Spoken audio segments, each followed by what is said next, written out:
A while later, they find themselves shaking upon seeing Lorgar's bruised and battered state. The sheer amount of injuries she sustained makes everyone question what in the world she went through. The farmer guy is even doubting if she can be helped at all. After all, Nana and Lily aren't in the city right now, so they gotta think of alternatives before it's too late. Suddenly, the knights patrolling the city hear sirens blaring, sirens that represent the highest level of urgency.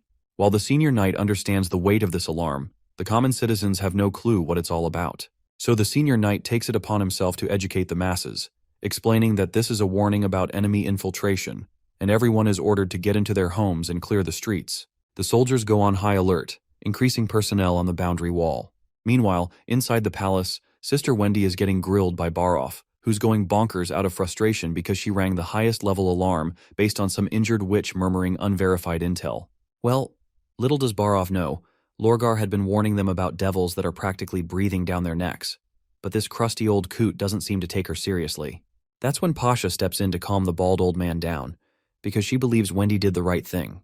Anything related to devils has to be taken seriously. It's not like they're up against some dumb monsters. Baroff argues that they haven't spotted a single trace of these devils, so blaring the highest level alarm like that wasn't necessary. Well, it looks like Ash is willing to take the devil threats seriously.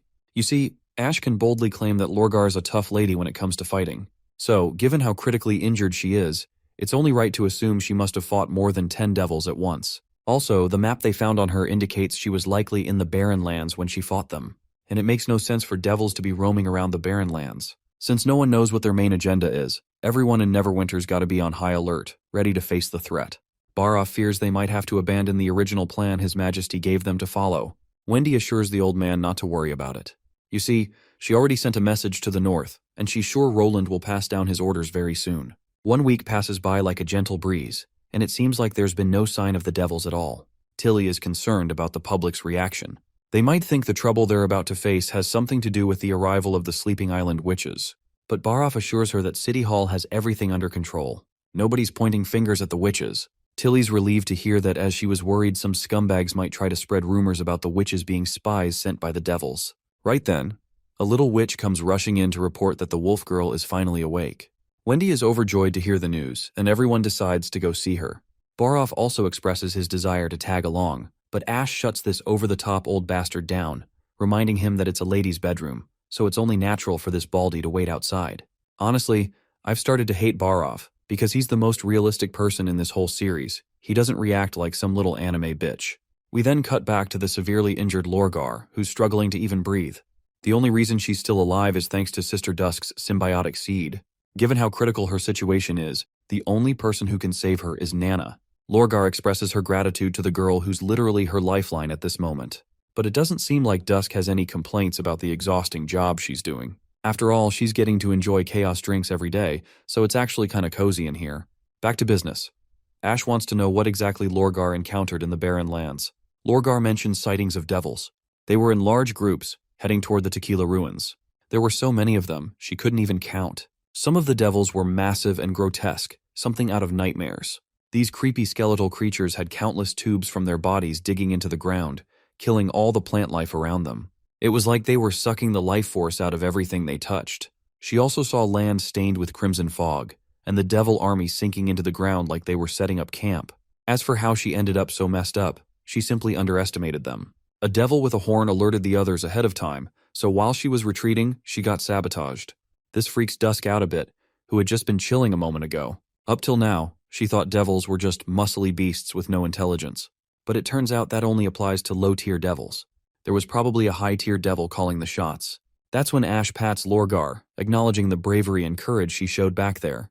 To think she stood against an unknown danger all by herself, and even managed to retreat alive, that's a damn impressive feat. When Ash praises you for your bravery and warrior spirit, you know you've reached the pinnacle of being a true warrior. Later, the witches discuss the new development with the witches of Tequila. After hearing everything, Pasha comes to the verdict that they can't let the devils take over the Tequila Ruins. If those Blackstone towers get built there, the red fog will definitely spread across the mountains of despair. And once that happens, the devils will be unstoppable. This is their chance to strike before the devils do, especially since the devils have ended up exposing their motives. Then Old Man Baroff interjects, more concerned about Neverwinter City's financial and economic state.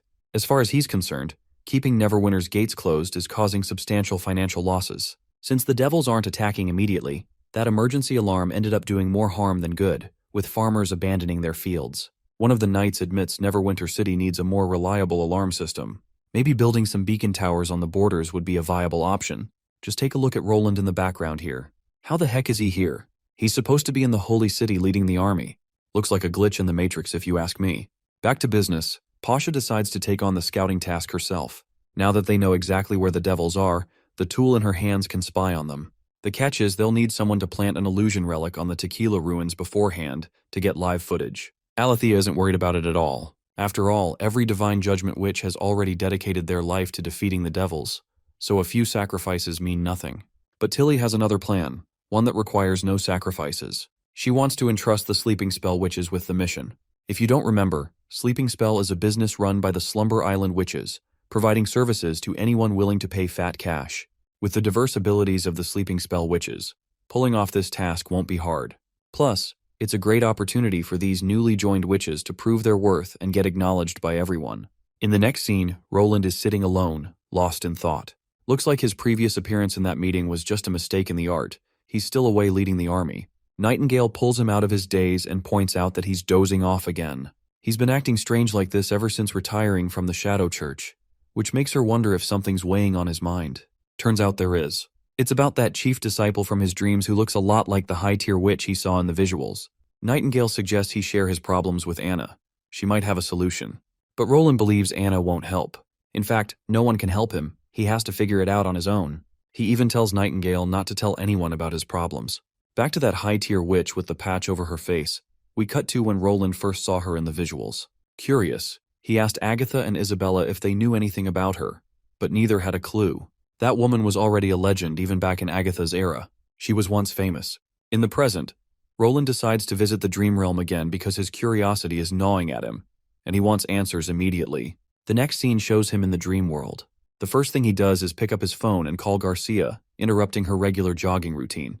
He has some questions he wants answered and is hoping to meet her today. He's even willing to treat her to breakfast. After setting up a meetup place, he puts his shirt on and heads out. Zero is also there, still half asleep. She drags herself up and starts getting breakfast ready, but Roland pushes her toward the restroom, telling her there's no need to make food. He'll bring breakfast when he gets back. With that, he leaves. A while later, Roland and Garcia sit at a ramen shop, ordering 2 beef noodle bowls. The lady looks disappointed he picked a street-side shop for breakfast, especially since he's with a girl. Well, Roland picked it out of convenience. He wanted to bring breakfast to Zero, so if he ate somewhere far away, he'd be late. Their food arrives and Garcia digs in right away. The elegant way she uses chopsticks surprises Roland. He thought she'd struggle with street food, but her proficiency with the chopsticks makes sense. This lady has lived here almost 10 years, so she's used to every bit of life here. Getting back on topic, she asks him why he wanted to meet so abruptly, though she makes it clear up front that the association won't help him with anything illegal. Roland simply says he wants to meet her master, the chief disciple. He claims he only wants to apologize in person for his misconduct during their last meeting.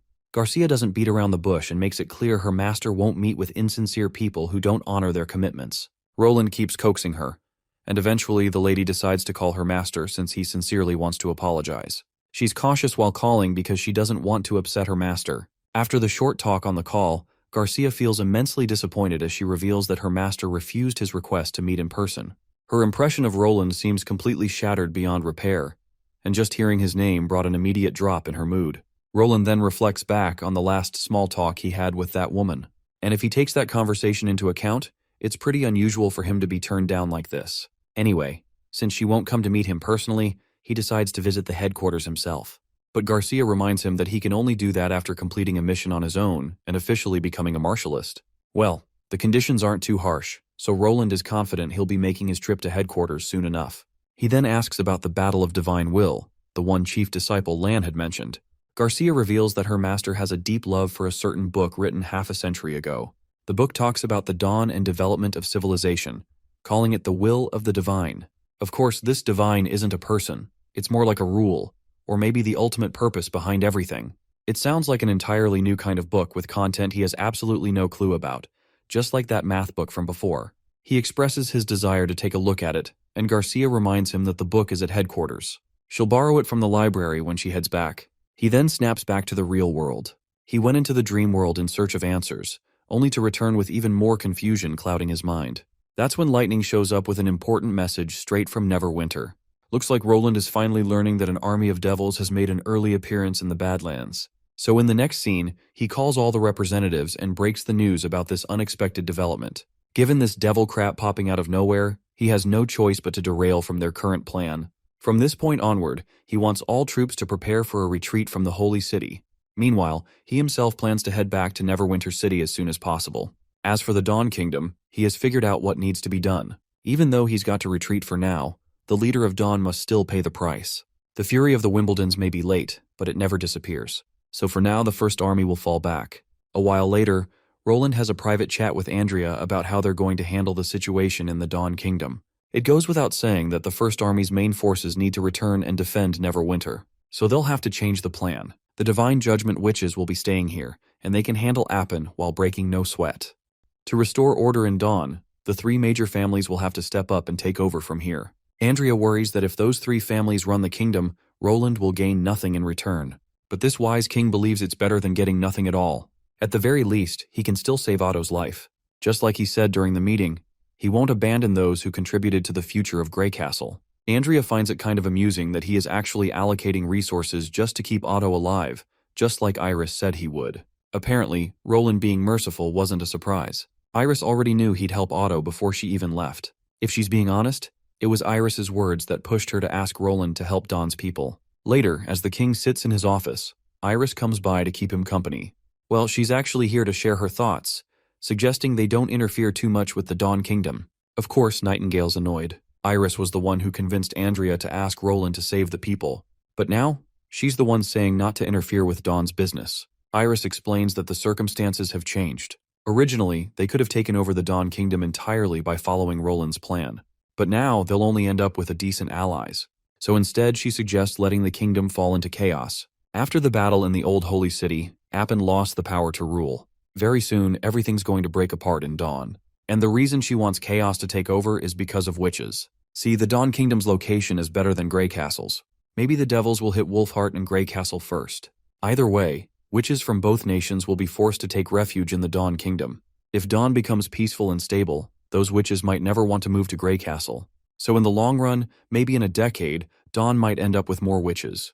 And that's something she's not too happy about. Nightingale bluntly asks her why she has a problem with everyone just staying alive.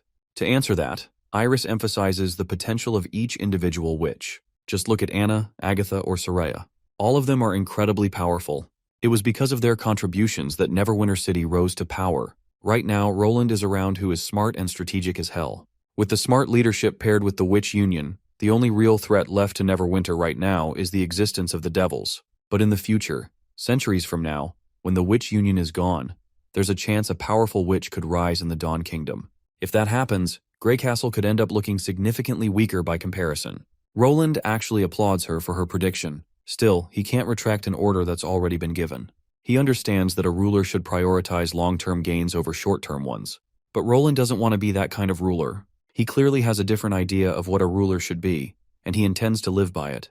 Dusk begins to settle when Roland comes back to meet his beloved girl. Since he's exhausted from the meetings he's been holding for a while now, Anna decides to give his feet a well-deserved warm shower. She takes off his boots, puts his feet into the water, and starts heating it up, causing the guy immense satisfaction and relaxation. As he's revitalizing himself, she wants to know if those recent meetings bore any fruit, since she hasn't seen him look so relaxed since he received letters from Neverwinter City. He then reveals everything he had discussed with Iris. Anna finds it kind of amusing how Iris is being way too overstrategic and meticulous to a fault. From what Anna understands, the future holds a totally different outcome than what Iris is thinking. She's sure that he will destroy the church and win the battle of divine will, and the witches will remember that for the rest of their lives. The survivors of Tequila will worship him. He will share his knowledge with the public, and every book will carry his name. The rulers of other kingdoms will seek his protection, and they shall all show their loyalty to him. Nobody will be brave enough to challenge the legacy Roland is going to leave behind. After all, those who betray will always have sorrowful ends. Centuries later, perhaps there will only be one kingdom in this world, and its borders will expand across the fertile plains, and humanity will regain its glory. Roland likes the way Anna describes everything, though that doesn't mean he doesn't value Iris's words. After all, her perspective on the matter is rather unique. When she said those words, she transformed from a noble to a minister of a nation. Her thoughts no longer centered around the northern region. Instead, she was thinking about Grey Castle as a whole. She made her decisions and formed opinions based on that. That's very rare for a person from this time. Another thing in her favor is her opinion of witches. She was able to understand the technological advancements the witches could bring. So her unique and rational perspective on matters alone makes her better than the majority. Anna wants to get an answer for a question lingering in her mind for a while now. She wants to know if he has ever considered the future. If they survive the Battle of Divine Will, what does he want to do? Well, he plans to cross the fertile plains, look at the Dawn region, and even visit Devil's Land. He wants to cross the sea and leave his footprints on the other side of the ocean, and uncover the secrets of gods and the truths of this world. Cute Anna also wants to accompany him on his adventures, and Bro is more than willing to take her along. After all, she is the only girl he likes to clap with, so why wouldn't he? Cut to Princess Tilly, watching that magic stone with utmost impatience, waiting for any response from the sleeping spell witches who went to spy on the devils and plant magic stones. Pasha assures the concerned girl that since the stone in front of them hasn't shattered yet, it likely means those witches are still safe. And if they run into devils, they will definitely crush the stones. While Tilly already knows this, she still can't help but feel worried. It seems like the poor girl has been there ogling at the stone tirelessly, and now desperately needs to catch some Z's. Pasha suggests she go get some rest. If any update comes up, she'll inform her as soon as she can. We cut to the sleeping spell witches, who have been on this venture for more than 5 days, and still haven't found the ruins. This sky blue witch helps everyone jump from one tunnel to another using her teleportation tunnels. These girls are young and naive, having the time of their lives munching down wheat biscuits, and Sky Blue just can't get enough of them. This is when Evie stops the girls from goofing around and strictly warns Sky Blue not to munch down all their food supplies just for fun. But Sky Blue doesn't seem to like Evie in the first place, especially since this woman hails from the notorious Bloodfang group, who once tried to harm Tilly. So Sky Blue ain't giving a shit to her, let alone the jerkies to eat. Ash then finally steps between the two ladies and scolds Sky Blue for pulling out buried bodies unnecessarily. If Tilly had heard her talking shit, she would have gotten mad. Still, while Sky Blue agrees not to shit talk, she still looks dismissive. Back to business, Ash is looking at the map, figuring out why they still haven't reached their destination. It is then that Evie hears something suspicious above ground. It turns out there are devils patrolling. While it's quite nerve-wracking, it also means they're on the right track. Though Lotus points out the main concern. Without seeing the city ruins, they can't set up the magic relic that is supposed to be used to spy on these devils. They do a lot of back and forth strategizing about how to reach the Tequila ruins and place their spy stone. After planning, they finally decide to execute their plan. With night about to descend, Sky Blue transports Ash above ground. Once she's floating in the air, she notices nothing, literally no trace of Tequila ruins, which makes her wonder if they walked the wrong way. If that's the case, they might need to turn around and head south. Soon enough, she's spotted by devils who are riding some weird grotesque fleshy creature. Ash quickly shatters the magic stone in her hands, a single meant for Sky Blue to open a portal. Since there are more devils than she can handle, she's sure retreat is the only wise decision. As she crosses through the portal and is about to hit the ground, Evie uses her magic to stop her from getting hurt. She then quickly reports the situation, stating that the devils are coming, so they need to retreat toward Misty Forest. About 3 days later, all 4 girls return to Neverwinter City with defeated looks on their faces, looking worse for wear. Tilly seems pretty disappointed to see Ash fail such a crucial mission. Given how miserably Ash messed up the directions, Tilly is genuinely wondering how they even managed to get back from Hermes to Neverwinter. Pasha, on the other hand, is just relieved that everyone came back alive. That alone is more than enough to be thankful for. With Sylvie now back in Neverwinter City, they'll finally be able to keep a proper eye on enemy numbers. It looks like Tilly is still upset with Ash, or rather, she was just worried sick about her. When they're alone, Ash hugs Tilly from behind, apologizing for making her worry.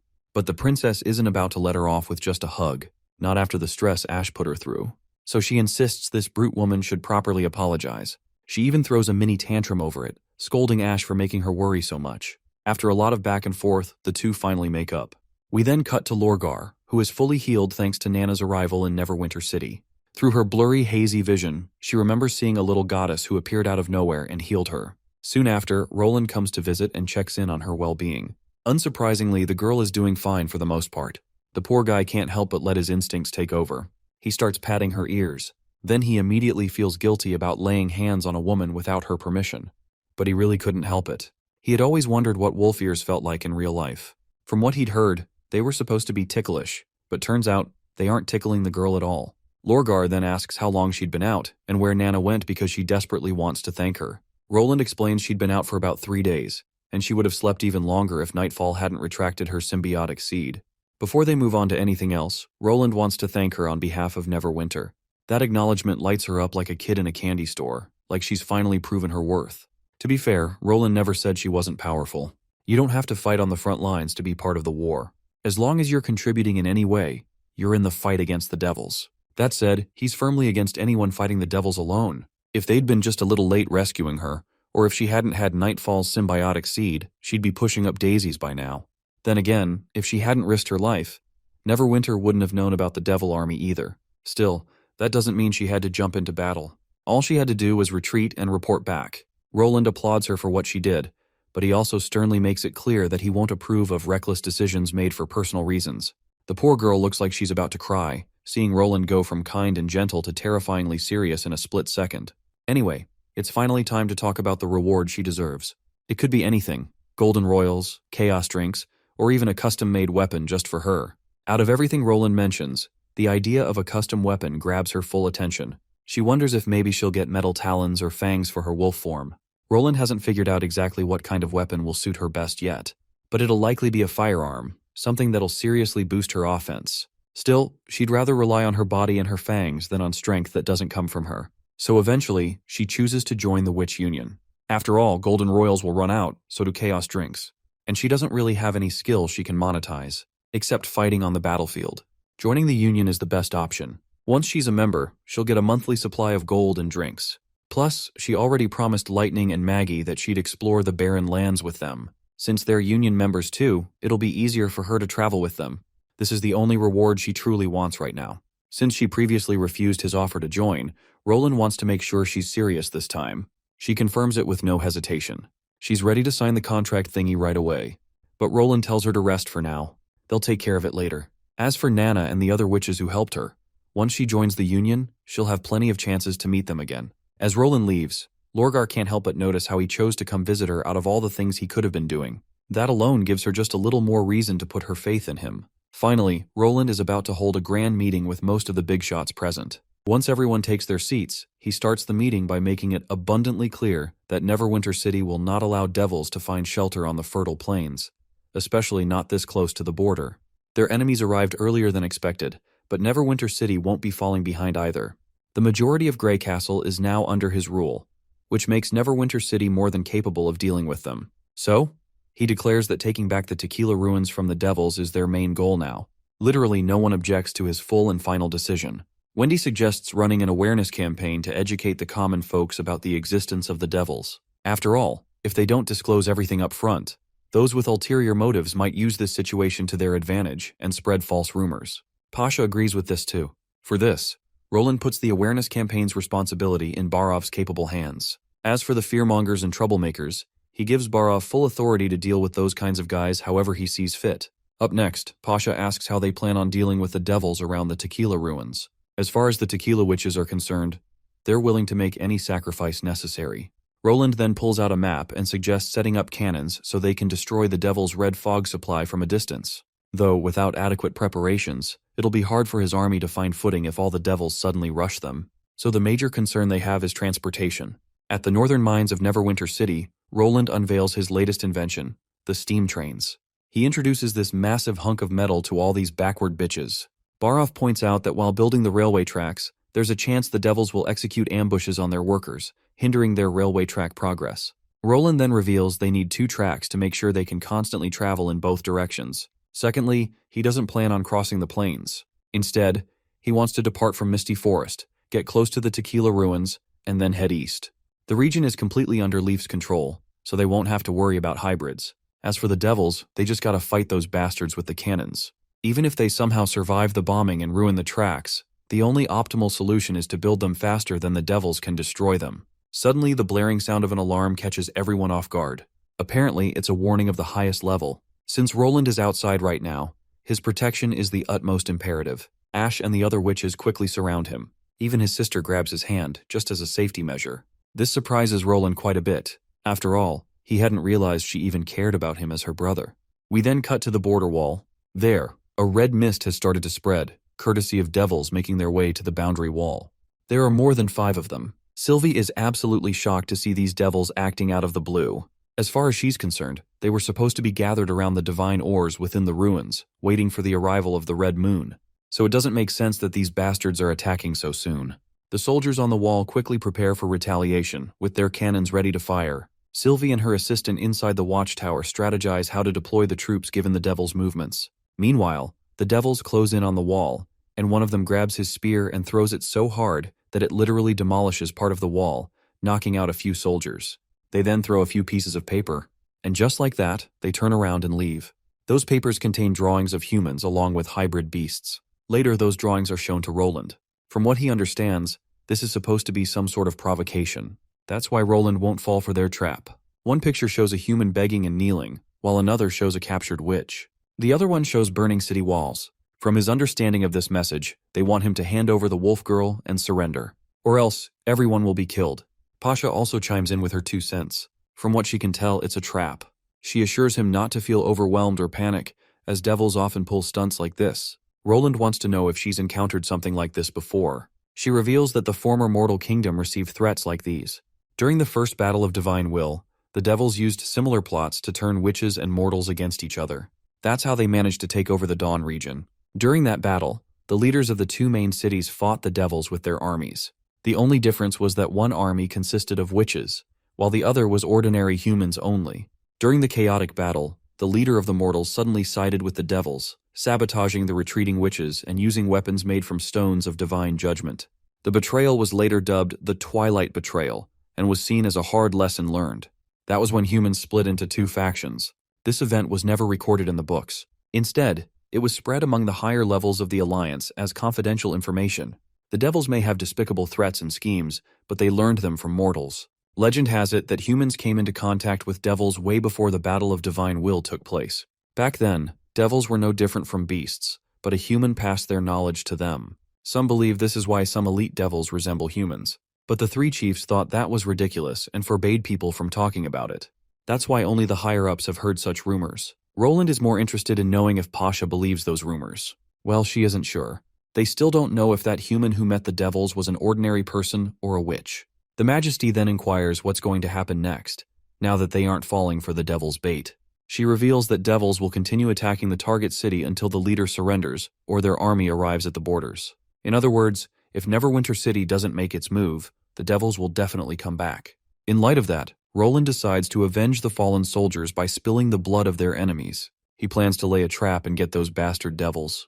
He wants to let them know they aren't dealing with the humans from 400 years ago. A while later, as he sits in his office, he can now be certain that the devils have reached the western borders more than once after Lorgar exposed their plans. Otherwise, they would have predicted that this city was mainly populated with ordinary humans, and wouldn't have used the same threats they used during the first battle of Divine Will. Be it in the posts in the Mountains of Despair or the Divine Punishment witches who are out patrolling, none of them has noticed anything suspicious. In fact, even Sylvie didn't notice the approaching threat until the devils arrived right outside the gate.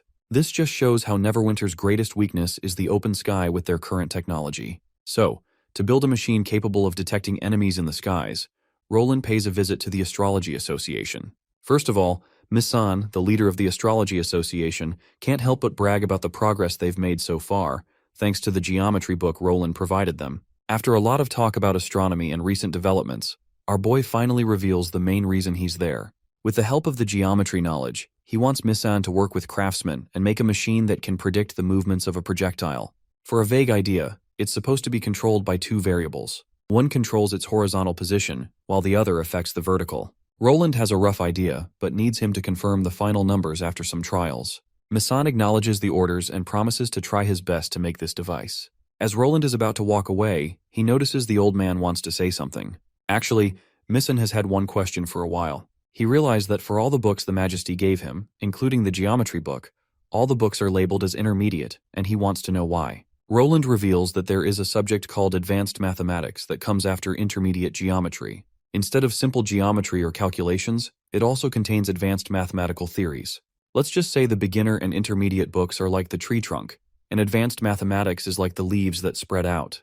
However, this subject is extremely challenging, which is why it also has another name. The title of the next book is Get Started and Give Up. Of course, That old man is already charged with so much optimism that the word give up ain't even in his dictionary. This old coot is even willing to put his life on the line for the betterment of this world, let alone failing to understand a mere book. So he insists to his majesty that he be granted the right to learn from this book. As expected, Roland promises to give him the book, but under one condition only. He has to finish the project he has been assigned, and only then can he visit the castle to claim the book. After that short trip to the Astrology Association, Roland goes to meet his favorite girl at the factories. She's out there grinding, trying to learn and develop new blueprints for their weapons. After a bunch of hectic days, Roland finally finishes preparations, and the weapons are ready to fire. Now all they gotta do is wait for the devils to make their move. About 5 days later, a horde of devils is heading toward Neverwinter City. Pasha looks worried, seeing the devils moving earlier than expected. It should have been at least 2 weeks, maybe even a month, based on her past experience. But it doesn't make sense for these bastards to show up this early, especially since the distance they have to travel takes over a day just to reach Neverwinter. The devils are trying to spread as much fear as possible. When rumors start spreading, humans will lose faith regardless of what their leaders say. That's what makes their second attack so effective. And it takes time for rumors to spread and fear to take hold in people's hearts, so devils usually wait before each attack. Alethea asks what their next step is. Roland simply wants to get rid of them. Even though there wasn't much time and the new weapons were only tested once, most of the witches have already returned. With Nightingale, Lightning, and Maggie there, at least they can take down a few of these bitches. He wants them to follow the original plan, but that doesn't mean they should overlook their own safety just to make the plan succeed. The little ones acknowledge their leader's orders and get ready to follow through. Nightingale promises to take care of the little ones. However, it seems Lightning doesn't like being called little. Both of the little girls then start their childish theatrics, so Nightingale has to drag them both out of the meeting room. Moving on, Roland hands over defense responsibility to the witches from Slumber Island. With all the chess pieces in place, the only thing left is for Roland to hear the phone call announcing their victory. With that, everyone gets ready to carry out their assigned duties. Meanwhile, Pasha questions him if he's sure about this decision. She says too many witches showing up will make the devils change their minds once they realize this isn't just a mortal city, but one full of witches. They'll plan their next strategy accordingly. Roland's aware of that already. The war between humans and devils is inevitable, so there's no point in holding back. These initial battles will serve to teach the First Army and the witches how to fight devils. You see, the First Army wasn't always this powerful. In the early days, it was just made up of ordinary hunters, miners, and farmers. But now, they're facing enemies like never before, and the more experience they gain, the more confident they become. That way, at least they won't freak out when the real divine war hits. Roland may call them elite warriors, but the truth is, they've just survived near-death experiences a bit more than others. Hearing all this, Pasha admits she's touched by his determination. This alone is enough to separate him from the rest of humankind. Hearing such a discriminatory remark about humanity, Roland reminds her that humans are known as mortals, not because they're weak, but because there are too many of them. That's precisely why they're easily underestimated. He's learned from records in his dream world about a legend where humans were underestimated, and that very thing caused the downfall of colossal dragons and ancient deities. All of them became stories of the past because of just 40 mere mortals. Pasha wonders cluelessly if such a legend really exists, to which Roland says yes. Now that technology has advanced, they don't even need 40 people. Also, letting the devils think Neverwinter City is an alliance city is just a trick. By doing this, they'll believe those strange attacks are caused by the witches, which blinds them to the truth. Neverwinter City is neither a city of the past, nor does it belong to the Alliance. It's an industrial city, a hybrid of both. We then cut to the walls of Neverwinter City, where a newly appointed soldier is seen fearing for his life. The horrific bloodshed he's seen in past battles is really messing with his mind. Then his captain arrives to give him some words of comfort. His Majesty Roland invented some new weapons, and the devils won't be able to hurt them. The soldiers are loading up these machine guns with bullets. And soon enough, an announcement comes from the scouting tower about the approaching threat. Once the soldiers take note of the devils heading their way, they confirm and lock onto the targets. That same scared soldier also grabs his gun, ready to take his shot when the time comes. The devils are also prepared, ready to throw their spears with that same godly speed. Seeing this, the scared soldier remembers his training. If the devils get within spearing range, they're free to shoot. But until that happens, they're not allowed to open fire. After all, they gotta save their bullets until the devils basically run into their own deaths. Once the enemy is within range, the soldiers begin firing, taking these bastards down left and right. Soon enough, the barrage of bullets takes one of the devils down, sparking a burst of confidence and a swell of pride in Roland's priceless weapons. Seeing this inevitable rain of bullets, The devils make a smart decision and scatter around instead of sticking together in a group. That's when the other soldiers start firing their guns too. One devil is heading straight toward that scared soldier. The devil is armed with a spear, and now it's a run-or-die situation. But instead of running, the brave soldier steals his resolve and unleashes a barrage of bullets. He manages to brutally kill the beast the devil was riding, but the devil himself hasn't taken any damage. That opening is enough for the bastard to catch the poor guy off guard, and he hurls his spear with full force. Just when it looks like it's the end for the brave soldier, a barrier forms right in front of him, saving him from that brutal hit. The one behind that shield is of course a witch from Slumber Island, here to assist the mortals in battle. The sky is literally lit up with machine guns emptying round after round, giving these bastards a real run for their money. Eventually, one of the devils blows the horn of retreat, so Sylvie decides it's time to enter the final phase of their plan. Lightning is already on it, telling Sylvie to just sit back and enjoy her beautiful performance as an awesome adventurer. With that, she takes off with Ash in her arms. Once they're high enough in the sky, she tosses Ash toward the devils, and this brute lady quickly draws her sword and slices one of those bastards in a single, clean hit. Just when the devils thought things couldn't get any uglier, Maggie appears in the sky, carrying Nightingale to deliver the final blow. The devils throw their spears at them, but Maggie quickly shifts from her giant bird form into a pigeon, causing the spears to strike nothing but empty air. Now it's Nightingale's turn to show what she's got. She pulls out her guns and takes down one of the bastards with precise shots. Then she lands right on top of the beast the devil was riding. Another one comes charging. With help from her mist abilities, Nightingale crashes her beast straight into the devils. Once the bastard loses his ride, Nightingale slices him into multiple pieces using a magic I straight up can't even explain. Honestly, this part is absolutely horrendous. I have no idea what the hell just happened. Anyway, it looks like their plan has been a success, with all the devils down. Nightingale makes sure to celebrate her little victory over Ash by killing 2 targets.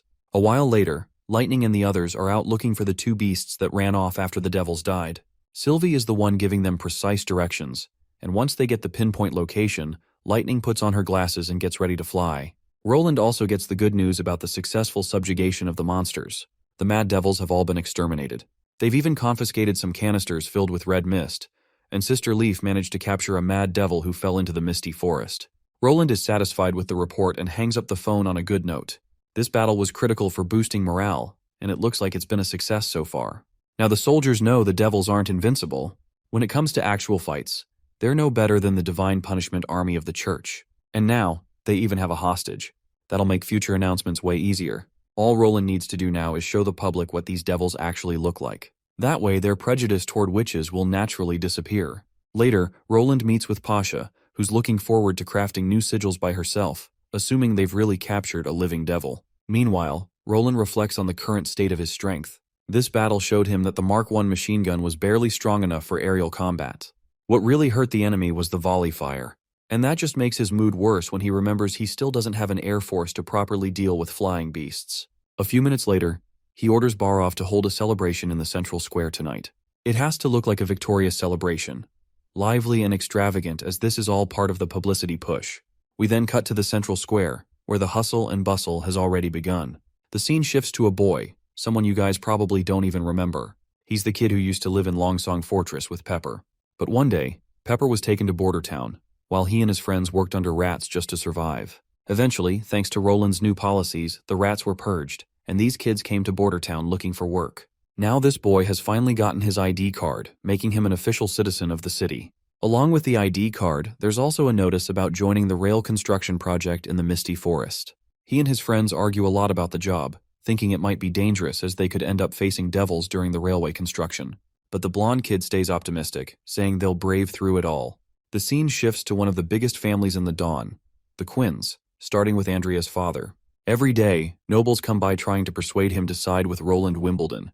But this pussy is too scared to betray Moya, even though his son keeps pushing him to think differently. Still, the father sticks to his guns, wanting to stay loyal to Moya.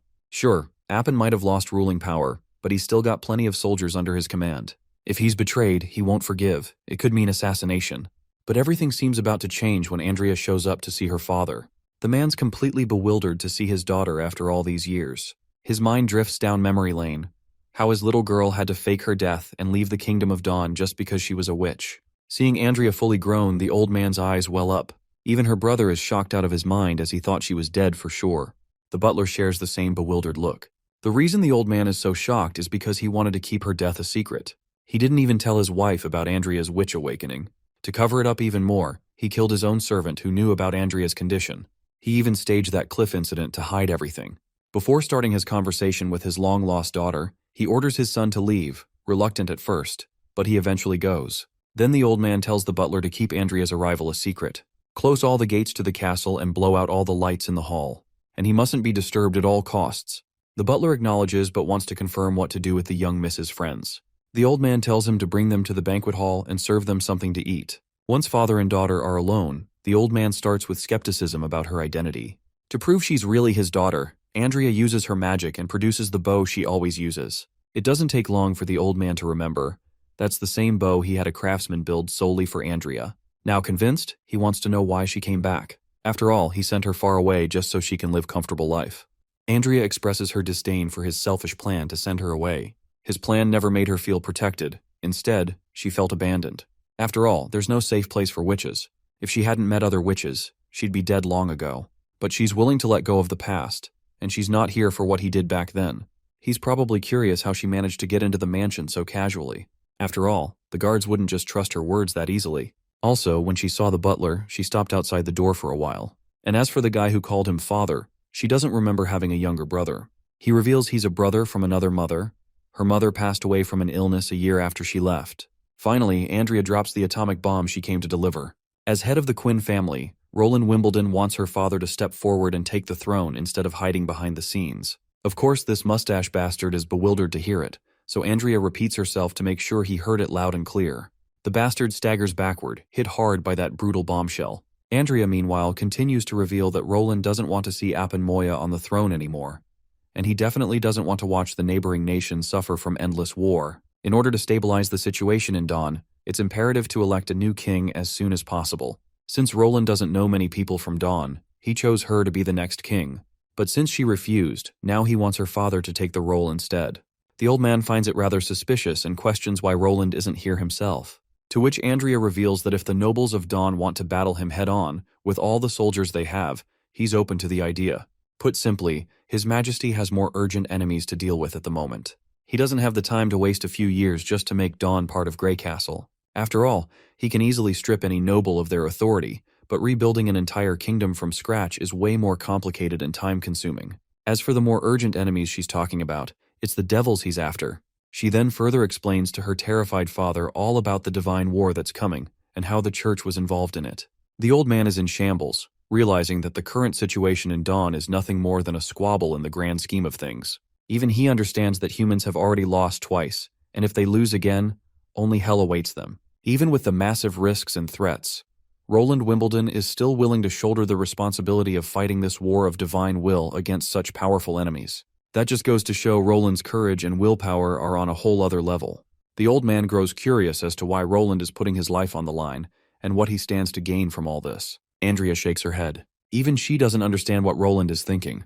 Rather than doing this for humanity, it feels like he's doing this for himself. It's almost like he's constantly looking for a new challenge, and humanity just so happens to benefit from it. The old man is willing to contribute to the cause and asks what he's supposed to do to help.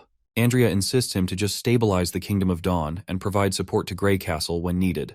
The Quinn family will also have to pay Roland in ores and supplies. The old man is actually glad Roland's asking for something in return. Otherwise, he would have assumed His Majesty had some kind of ulterior motive for helping the Quinn family. Then again, not like he could do anything about Roland Wimbledon's strength, regardless of motive. It's basically like opportunity just landed in his lap without him lifting a finger, so he sees no reason to reject it. He expresses his willingness to support Roland Wimbledon's efforts in whatever way is necessary. With that settled, Andrea moves forward with Roland's proposed plan. He wants to completely destroy Moya in front of everyone. He wants the entire noble class to witness the end of the Appin family's rule, and for all nobles to bow to the new ruler. The old man questions as to how is that even going to be possible. Andrea simply says he'll get his answer soon enough. The only thing the Quinn family has to do is rebel against Moya and make a huge scene. Cut to Otto, who's rotting away in a prison cell. We're skipping all the fluff here. He gets a secret letter from Fox, who craftily slipped a handkerchief carrying a hidden message. He's coming to save him. The next scene takes us to Moya, who's pretty pissed after hearing that the Prime Minister has rebelled.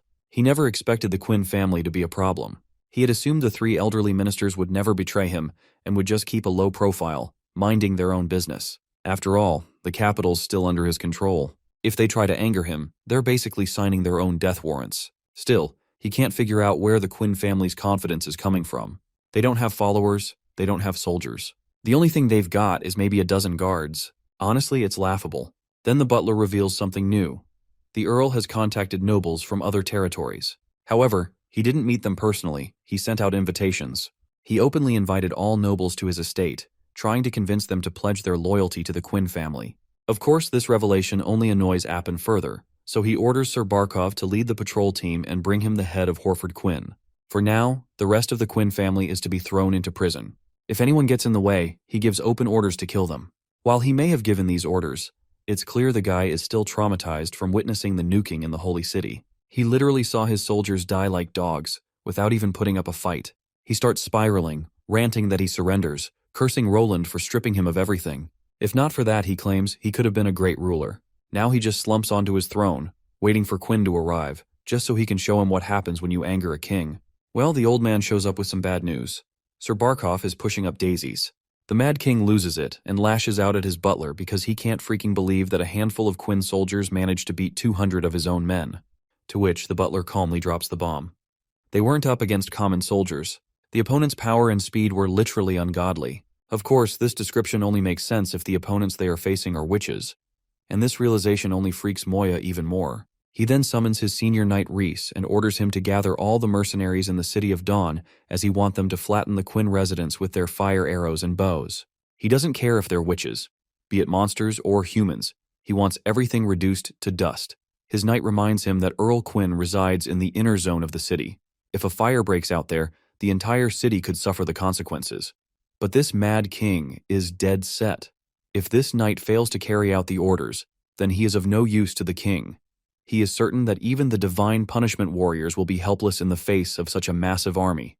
And everyone who sided with the church or the witches must die. Later that night, Rhys takes his fellow soldiers and sneaks into the inner zone of the city to carry out the Mad King's command. But there, in the distance, he spots a few figures. As they draw closer, they turn out to be clowns.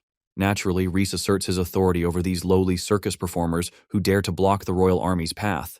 But we all know these shady clowns aren't your average jokers.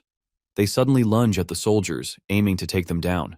The next morning, a large crowd gathers in the capital square of the Kingdom of Dawn. They're currently discussing the famine, blaming Appin Moya for allegedly reducing the number of farmlands outside the city. However, Earl Quinn has promised prosperity to those who support him, and many are already considering switching sides. Cut to Appin Moya, who is absolutely losing it over the accusations being hurled at him. He has no idea when or if he ever did anything to the fields. He believes Roland Wimbledon should be held accountable for the abandoned villages. According to him, it was Roland's witches who murdered the innocent farmers. The butler tries to calm his fuming king. Right now, his focus should be on stopping Earl Quinn's advance. Only then can they suppress the rebellion. Appin then asks about the number of people still loyal to him. Counting the knights, guards, and mercenaries, the soldier reveals the total to be around 1,500, but if they include servants, it could easily be over 2,000. Appin Moya then tells his soldier to take all the gold inside the vaults and announce among the servants that for every monster they kill, they will be rewarded with 100 golden royals. If someone manages to stop the other party from rebelling, they'll be granted a title and some land. And if they already have a title, they can expect a promotion. He then asks his butler whether the head of the Quinn family received any support from other nobles. To that, the guy reveals there's a rumor floating around that the auction house known as Black Money is in touch with the Earl. Of course, this only pisses Moya off even more. The butler goes on to reveal that the Torcat family is now openly supporting the Quinns. Though before the king goes into a complete frenzy, the butler quickly reassures him that the Luoxi family has refused Quinn's invitation several times. Appin Moya can't help but gnaw at his nails, thinking how there were 3 big families his father used to pride himself on, and now every one of them is turning against him. He tells his butler to issue a threat to the Luoxi family. If they don't show loyalty, they're as good as dead. Betrayal and treachery will not be tolerated. A while later, Appin receives a message from Earl Luoxi. The contents are surprisingly reassuring. It says the Luoxi family has cut all ties with the other 2 families and are willing to stay loyal to Appin Moya. Bro's glad that slowly but surely, the 3 major families will be under his thumb again. The next day, we see the representatives of all three families heading toward the king's castle, and it looks like things are about to get real spicy. We then cut to Andrea up on one of the watchtowers. She spots a fiery arrow blazing through the sky, a clear signal that the battle has begun. She grabs her sniper rifle and locks onto the soldier in charge of the catapult. With bullets fused with her magic, there's no way she's gonna miss. The moment the bullet leaves the nozzle, it finds its target. It's a clean hit and one down. Andrea reloads and takes out another soldier. Before the enemy can figure out where the hell this ambush is coming from, they're already dropping like flies. Soon enough, one side of the wall is wiped out. When the soldiers realize divine punishment witches are scaling the walls below, they start firing flaming arrows. But those are useless. Witches march right up to the castle wall, grappling hooks in hand. In no time, they scale the walls and are ready to obliterate these fools. All it takes is one swing of their blades to slice down multiple soldiers at once. Once the way's clear, they charge straight toward the castle. Meanwhile, Appin watches the chaos unfold from the window, absolutely losing it when he realizes Luoxi betrayed him. Now he's finally ready to kill Otto for the betrayal of Otto's father. Looks like not just Luoxi, but every noble who swore loyalty has now turned their back on this mad king. Furious beyond reason, he orders his knights to execute Otto immediately and bring back only his head. As the soldiers head off to carry out the order, he sits quietly on his throne, broken and defeated. He knows that this is the end. Soon enough, the divine punishment witches, along with representatives from the three major families, barge into the chamber. They lay it all out for this trash king. His kingdom is in shambles. Otto has been freed from the prison as well. If it weren't for Roland's plan to spread rumors about what a terrible king Appin Moya really is, Appin would have lost his head long ago. Appin tries to coax them, warning they're making a deal with the literal devil. Not only have the three families broken the sacred vows their ancestors made, but they're also handing the kingdom over to a devil. He points a finger at the head of the Quinn family, questioning if he's really capable of taking the throne. He yaps a lot of nonsense, but none of it matters once Andrea finally steps in to answer every question Moya has. She reveals that Roland wants Appin Moya stripped of his kingly title to protect the witches and Otto. Of course, this trash king is stunned, seeing Andrea Quinn standing right in front of him. He can't even process this madness. He doesn't bother asking how she's alive or any of that crap. He just gets straight to the point, asking why she's siding with Roland.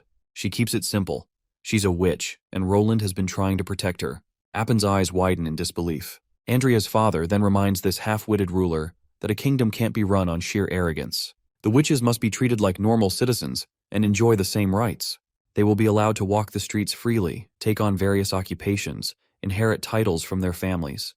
They could even govern the kingdom. Well, we already know Appin has gone mad, but now it's official. He's abnormal. So let's skip over his childish tantrum as he leaves the king's chamber, disappointment written all over his face. A while later, Otto thanks Andrea for saving his life. The woman brushes off the flattery. After all, they're childhood friends, so no need for formalities. Oro almost chokes the poor guy when he reminds them both about the long-lasting friendship they share and how Andrea is the glue of their group. He suggests hanging out at their old spot. Andrea isn't even sure if the Silver Antler Tavern is still in business. Oro informs her that the Luoxi family now owns it, so it's still running. With their next meeting scheduled, Oro decides to leave them some much-needed time alone. Andrea even sends her escort away just to have absolute alone time with Otto. But before they start catching up, Andrea heads out to the courtyard. As she walks, her body trembles and she can barely stand.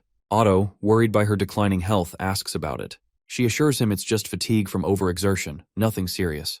Now that it's just the two of them, she asks why he wants to talk alone. Otto reminds her of the encounter they once had in the Bordertown. He recalls how he told her Oro would leave flowers at her grave every year. And he has done the same, literally every year, because he misses her and can't forget her. What he's about to say next might embarrass her, but he has to say it out loud. He wants her to stay by his side forever.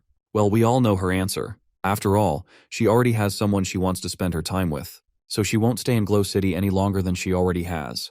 Though she might have accepted his request if he had proposed a year earlier. For a moment, Otto thinks maybe it's Majesty Roland she likes, but it turns out the person she's talking about is Nightingale. Though she makes it clear she doesn't share that kind of relationship with Nightingale, she further reminds him witches are incapable of bearing children, so they can't keep the family line running. Besides, she doesn't want to restrict herself to the rules of nobles. It has been 10 years since she left Glow City, so she's no longer the same person she was. With those final words, she departs, leaving Otto behind. What a poor guy. He worked so hard to get that pussy, but all he gets in return is shit. Andrea then visits her father before leaving the city. Her father reminds her Otto will be very upset by her departure. Well, she has good reason to leave as soon as possible. After all, someone is waiting for her, and it's been far too long since she's been away from Neverwinter City. Not to mention, this kingdom is in the middle of a power shift. They can't afford to waste time on leisure and feasts. Moving on, the old man inquires what Neverwinter has in mind. To that, she reveals that she doesn't know much about politics. But in Neverwinter, instead of putting nobles in charge, they hire citizens who've passed exams. If her father wants the details, he should ask Fox. If she desperately had to advise her father, she would suggest he avoid making the same mistakes as Appin.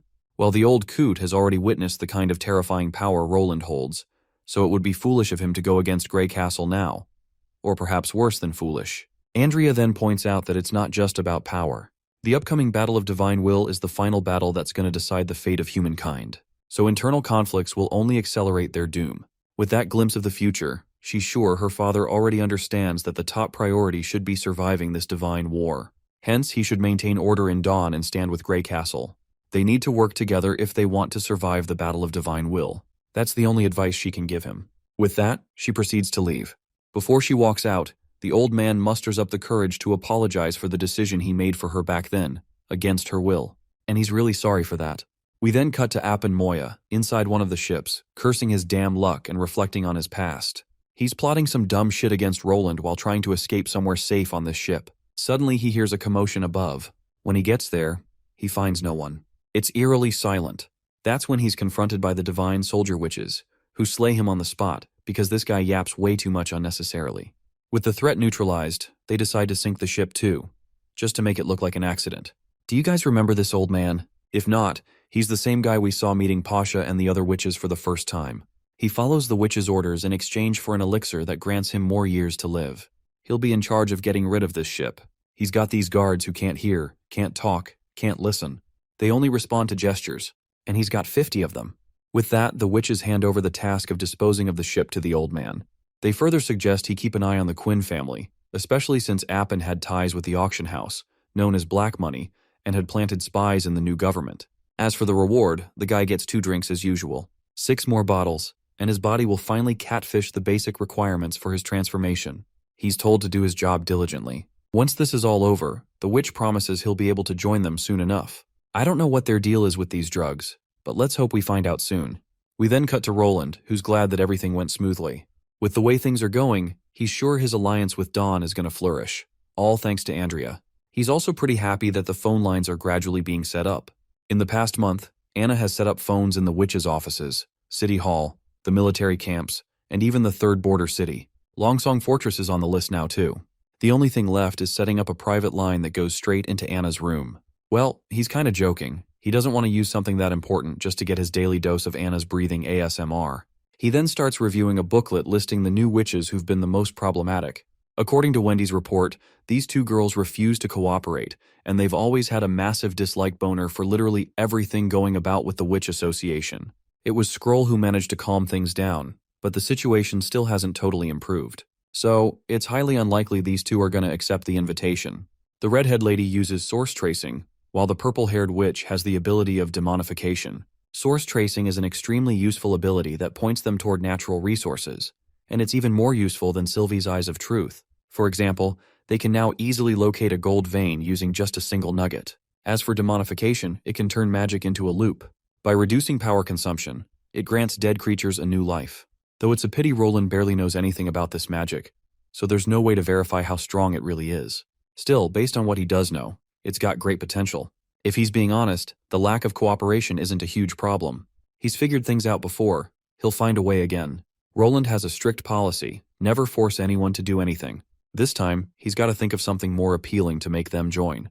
After all, motivational speeches and golden royals alone aren't enough, especially since the Sleeping Island witches already help human captains for their own bread and butter. Then, out of the blue, he asks Nightingale if she's ever felt underpaid. He's only asking because he wants to know if the other witches feel like they're not being paid enough for all this. Nightingale quickly gestures that none of the witches feel that way. An average person earns just 1 golden royal every 6 months, so getting a golden royal every month is actually a crazy good deal. Besides, witches barely have any expenses. They don't struggle to feed or clothe themselves, everything's provided. Living like this is actually what they used to dream of. Roland's still not fully convinced though, so she tells him to go ask Wendy if he doesn't believe her. Soon enough, Wendy arrives at the office. Once asked, she goes absolutely nuts, saying she's never thought they're being underpaid. Hell, they'd even work wholeheartedly without pay if needed. She once said this place was their new holy mountain, and the other sisters feel the same. If the city hall is ever short on money, she's even willing to donate her own golden royals. Well, Roland was just asking for feedback. He then poses another question, asking if there's anything else they'd like. Wendy thinks for a moment before saying that if she had to ask, maybe she'd like one more bottle of chaos drink each month. Roland wonders if Nightingale has the same request. Well, our big hooter lady doesn't hold back. She boldly asks for 2 extra bottles, if possible. We then cut to Hunter Iron Axe, who has returned to Neverwinter City along with Sister Echo. Once inside Roland's office, Sister Echo proudly reveals that the Wild Flame clan has fulfilled their promise. The first group of immigrants has arrived at the port of Clearwater. The smaller clans are starting to follow the big clans now, and they're all willing to pledge loyalty to the great chief Roland Wimbledon. After meeting with various patricians, she estimates that the port of Clearwater will welcome up to 30,000 migrants by the end of the year. She then sings her song and summons a mirage of Spear Passy. She looks worried sick, realizing she's got to take care of 30,000 people all at once. She's losing her mind from all the work lately. While the City Hall folks have been a huge help, she still needs about 300 helpers to settle all the migrants. If this workload keeps piling on her, she might just run away from her duties and become an ordinary witch in Neverwinter City. Seeing how she just summoned Spear Passy's mirage, Roland can't help but internally commend her for it. Back to business, he assures Spear Passy that he'll allocate more officials from his next batch to help her out. Sister Echo then thanks Roland for writing those songs for her. She says if it weren't for those, she wouldn't have achieved what she has now. Roland can tell managing the South and keeping relations with the clans isn't as easy as the reports make it sound, but she's been shouldering it all alone. He promises to get someone to copy down the new signs and deliver them to her room. She's glad to hear this and promptly leaves now that she's finished reporting everything. Roland then turns to Hunter Iron Axe and gives him props for a job well done. The brave hunter feels proud to work under such a diligent king, as it brings him joy to work hard. Roland asks about the nobles who fled to the Seawind region. The news isn't good. Iron Axe wanted to burn those bastards alive, but they were one step ahead. By the time he rushed to the Seawind region from Golden Wheat, the place was already a wasteland. Multiple granaries were in flames. It's unsettling that those nobles chose to destroy the city, rather than hand it over peacefully to Roland. This is likely revenge from followers of the previous king. If the eastern troops hadn't been ready, and if he hadn't had dozens of ships carrying supplies, his armies might have had to retreat. Otherwise, the starving civilians would have robbed the First Army for food. If the First Army had started firing, chaos would have broken out from that point onward. Roland asks where those nobles ran off to. Iron Axe reveals those cowards fled to the fjord, while a few ran to the other 3 kingdoms. It's a pity that he didn't have access to ships back then, otherwise he wouldn't have let them escape. Roland assures Iron Axe not to sweat it. As long as those fools are arrogant enough to use their surnames, they will eventually be found one day. Those who ran to Dawn are already doomed, and he's not worried about the rest. Not that they can do much anyway. Now, the next question Roland asks with a serious look on his face. He wants to know if the idea of burning the nobles alive after tricking them into the dungeon was Iron Axe's. Iron Axe hesitates but reveals it was Iris's idea. Though he carried it out, he's ready to take full responsibility. The only problem His Majesty has with this plan is the fact that there was no mention of it in the war reports. Anyway, he brushes off the concerns and gives Iron Axe the props he deserves for the job well done. City Hall will allocate rewards based on his achievements, so for now, he can rest and take care of himself. Iron Axe is surprised he's not getting punished for it. Roland reminds him he didn't break any rules. His original order was to deal with the traitors in the east and take over the cities, using whatever methods they saw fit. Not to mention, Iris is a member of the advisory board, so it's normal for her to have opinions on the battle. That doesn't mean they're innocent, especially Iris. But since the following matters have nothing to do with Iron Axe, he is allowed to leave and have some rest. He then summons Iris to the castle. A while later, the woman responsible for the burning method arrives. She doesn't waste a second before taking full responsibility and is ready to accept any punishment necessary. Looks like once again, Roland is impressed with her sharpness. She's already figured out why she was summoned even though he didn't say a word. He's glad he's talking to a smart woman. Otherwise, he'd be losing brain cells by the second. She has the grace and demeanor of a proper obedient servant. Now that she's taking full responsibility for her blunder, he wants to ask why she even feels like she did something wrong. To that, she explains she met with the commander of the First Army in private, and without notifying Roland, she planned the arsenal where she burned the nobles. Well, Roland says that isn't the actual offense. The real offense is that she broke the rules of the advisory board. According to the rules, any kind of battle plan has to be written down and handed over to him for approval. So now they're doing that whole political back and forth, trying to look clever and cool while slinging loaded words at each other. Roland points out how she even used Iron Axe as her scapegoat, basically pinning the blame on him. Now he's explaining why her actions could have caused long-term problems, even if her intentions were for the betterment of Grey Castle. Just imagine if she had died because of her decisions. While Roland sat on his throne clapping his hands in delight after a successful mission, the other government officials would have started to lose trust once they heard about her death. In other words, it's the ruler who always has to face the consequences of others' bad decisions. That's exactly why he needs to go through every plan the advisory board makes, even if he's not an expert on the topic. Only then will the burden of failure fall on his shoulders, and his subordinates can do their jobs without constantly worrying about the fallout. Of course, the poor girl looks super down and dejected. As punishment, Roland decides to count her contribution to the mission as 0. That means no promotions, no rewards. And with that, he wraps things up and buries the matter. She excuses herself and leaves. A while later, she's seen in a bit of a foul mood, having lunch with her brother. Naturally, she's venting her frustration on him. The next day arrives, and we see a grand banquet set up for all the witches of Sleeping Island. Tilly is right up on the stage, talking about their current workflow. With the income generated by the witches, Sleeping Island will get 30% of it. That money will go toward improving everyone's quality of life, expanding the sleeping spell, and covering future needs.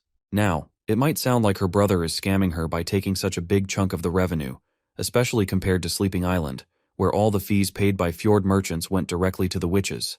But she feels like it's a fair trade, considering Roland is providing a better working environment. For instance, fjord merchants used to sell overpriced food and essential supplies to the witches. They had to endure those unfair losses, but here, that won't be the case. Plus, the 30% offered by Roland is already more than what they would have earned back on Sleeping Island. Her new job mainly involves using magic, and it doesn't require them to venture into the unknown or risk their lives. So, all things considered, the deal with Roland is fair. On top of that, Tilly has decided to start giving monthly wages to each witch of Sleeping Island. Before this, the witches were barely getting by since arriving in Neverwinter. They had food and clothes, but no actual money to spend on anything personal. But that changes today. She personally hands out this month's paychecks to every witch present and tells them to open their envelopes. Inside, each one finds a piece of paper with the number 10 on it. None of them have any idea what the paper is for or what the golden emblem on it means. Tilly clears things up by revealing that the paper is actually a currency note. For now, it's only being distributed to the witches exclusively. Basically, it's like a golden royal, but in paper form. And this paper currency can buy you all kinds of stuff in Neverwinter that you can't get with regular golden royals. For example, the $10 note they're all holding is enough to buy a whole bottle of chaos drink or 5 servings of strawberry ice cream. Of course, a lot of witches start drooling at the idea of all that delicious ice cream. Tilly goes on to explain that they can buy more than just food and supplies. Anything produced in Neverwinter will be available in shops within the castle zone. In simple terms, these notes will serve as a salary if you decide to officially join Grey Castle. The amount of money you get depends on how long you've worked. Tilly also makes it clear that no one has to work. They can still live comfortably without taking up a job. The final choice is up to the witches, whether they want to work alongside Grey Castle or not. She emphasizes how important it is to live in Grey Castle. Since the beginning, every witch has dreamed of living among mortals like normal people, and this is their chance to prove their worth. One witch flashes back to a moment when she helped some mortals, and the only thing she got in return was their praise and acceptance. That memory puts a smile on her face, because Neverwinter feels like the place they'd always hoped for. Tilly reminds everyone that their true enemy is the devils. Obviously, every witch there knows how serious the devil threat is, and how the witches from 400 years ago got their asses handed to them by those same monsters. So, by working with Grey Castle and doing their part, they're not just earning money, they're contributing to the salvation of humankind as a whole. That's a kind of glory. With it, they can prove to the world that witches are irreplaceable. And with that, Tilly invites any witch who's willing to fight for humanity's future to raise their hand. A while later, Tilly shows Wendy the results of her recruitment drive. Out of 86 jobs, the Slumber Island witches have agreed to take 69. The rest who didn't pick any jobs are just kind of reluctant, but Tilly's sure they'll follow once they see the others thriving with this opportunity. With more time, she's confident more witches will be willing to join Neverwinter. Wendy's glad to see the report. Well, actually, she's overjoyed. This is way more than Roland expected. He'd predicted around 30, which just shows how badly he underestimated the Slumber Island witches. Wendy credits the success to Tilly. If it wasn't for her speech, they wouldn't have gotten such good results. Tilly, though, brushes off the praise. It's just her role to prepare for the divine battle ahead. She has to play her part if she wants to see more miracles unfold. Before winter hits, it's only smart for everyone to huddle together, though it'd be great if everyone thought the same way. For the witches from the east, the chances of contributing in Neverwinter City are next to none. Wendy wonders if Azima hated being sent anywhere other than her hometown. Why did she even go to Slumber Island in the first place? Tilly explains it wasn't always like this. Azima and the other eastern witches knew about Bloodfang long before they joined Slumber Island. Bloodfang had helped them multiple times, fighting off the church's troops. That's why Azima swore loyalty to Heidi Morgan. That was fine, but as Bloodfang's relationship with Sleeping Spell soured, Azima's view of Sleeping Spell twisted a bit. Plus, Tilly took down Heidi and her crew without telling anyone, which shocked Azima. She wasn't happy about that. That's exactly why Tilly never tried to coerce Azima when she wanted to quit Slumber Island. If Sister Scroll hadn't spoken up back then, they would have left Neverwinter long ago. Wendy reassures the troubled girl it's not her fault. After all, Heidi Morgan got what she deserved. She deceived the Wolfheart witches. Still, Tilly believes that doesn't change the fact she helped Azima when she was lost. If it were her, she'd hold grudges too. After all, they weren't evil at heart. Looks like Wendy has a plan to persuade them to stay in Neverwinter, though they might leave Sleeping Spell because of it. Tilly has no objections if it benefits Roland greatly. We then cut to Azima and her fellow witches, who look pretty troubled after rejecting job offers from Neverwinter's leader. A few witches are starting to realize Roland isn't just any ordinary guy. Since he's king of Grey Castle, even if they all return east, they'd still be under his territory. Not to mention, none of these witches are fighters, meaning they can't defend themselves head-on. And if they're talking about Ash, they're dead for sure. Azima dismissively shuts everyone down. She's sure Roland Wimbledon would never resort to violence. That would ruin the image he's worked so hard to build. Then there's a knock on the door. Wendy arrives to talk to Azima. This sharp-tongued lady makes it clear she won't tolerate any extra yapping. If Wendy's here for recruitment, she better save her breath because Azima isn't changing her mind. Azima's so ill-tongued that even her friends feel awkward and sad for Wendy. She keeps trash-talking until Wendy finally decides to speak. Rather than arguing, Wendy shares some good news. City Hall just got an update. Refugees from the east are expected to arrive in Neverwinter in a week, up to 12,000 people. Azima might find her relatives among them. The news hits Azima like a tidal wave out of nowhere. She wonders if Wendy's serious. Wendy says the shipping department did everything they could to get them here. Every other ship on the Redwater River is heading east, all filled with food and winter supplies. All the witches with loved ones in the east start asking if people from their towns will be coming back on those ships, since many towns hold their family. One little witch even expresses disdain toward her family. She'd rather her father never come back since they chased her away before. Another witch assures her that her father only abandoned her because he was misled by the church. Now that everyone knows the truth about the church, he might regret his decision. Wendy adds that with 12,000 people coming, they hail from cities and towns between Golden Wheat and Seawindshire, so they're bound to see familiar faces. Once Scroll finishes the paperwork, she'll pick out anyone related to her. Even if they're not here this time, don't worry. Immigration has just begun, so more people will keep coming to Neverwinter. As long as they stay in Neverwinter City, they're bound to see their loved ones one day. Even if they don't want to see them, that's totally fine. It's still better than knowing nothing. At least they can give their loved ones a chance to make up for abandoning them just because they were witches. Azima isn't convinced they're actually moving everyone from the east to Neverwinter. Wendy says it's not just the east. They plan to relocate people from the north, south, and central areas as well. Still, Azima can't understand why Roland Wimbledon would go to such extreme lengths to rescue these people. Wendy explains how a bigger population means a more prosperous city and how urbanization works. I won't narrate all that since we've all heard this stuff a million times. Azima remains stubborn about leaving Sleeping Spell, ready to wander the eastern wilderness like a vagabond rather than bow to Tilly's authority. She's not interested in working for the Witch Union nor relying on Grey Castle's resources. That's when Nightingale suddenly appears out of the mist, sharp-tongued and furious. She blasts the group of witches, accusing them of being arrogant and ungrateful. Despite surviving off Sleeping Spell's support and relying heavily on the Sleeping Spell incantation to scrape by, they still have the audacity to sneer at the Witch Union's offer. Azima fires back, claiming Nightingale knows nothing about the relationship between Bloodfang and Sleeping Island. But Nightingale cuts her off, asking a brutal question. If she is so independent, why isn't she working already? She breaks it down coldly. Leaving Neverwinter means spending at least 20 silver royals per witch just for travel and initial food costs. Once they arrive somewhere else, if they find anywhere livable, they'll still burn through 20 bronze royals a day, assuming they can even find supplies. Most villages are abandoned, and rampant inflation has made life outside Grey Castle harsh. That's why most refugees chose to stay. So unless they're carrying sacks of gold, this whole talk of independence is just hot air.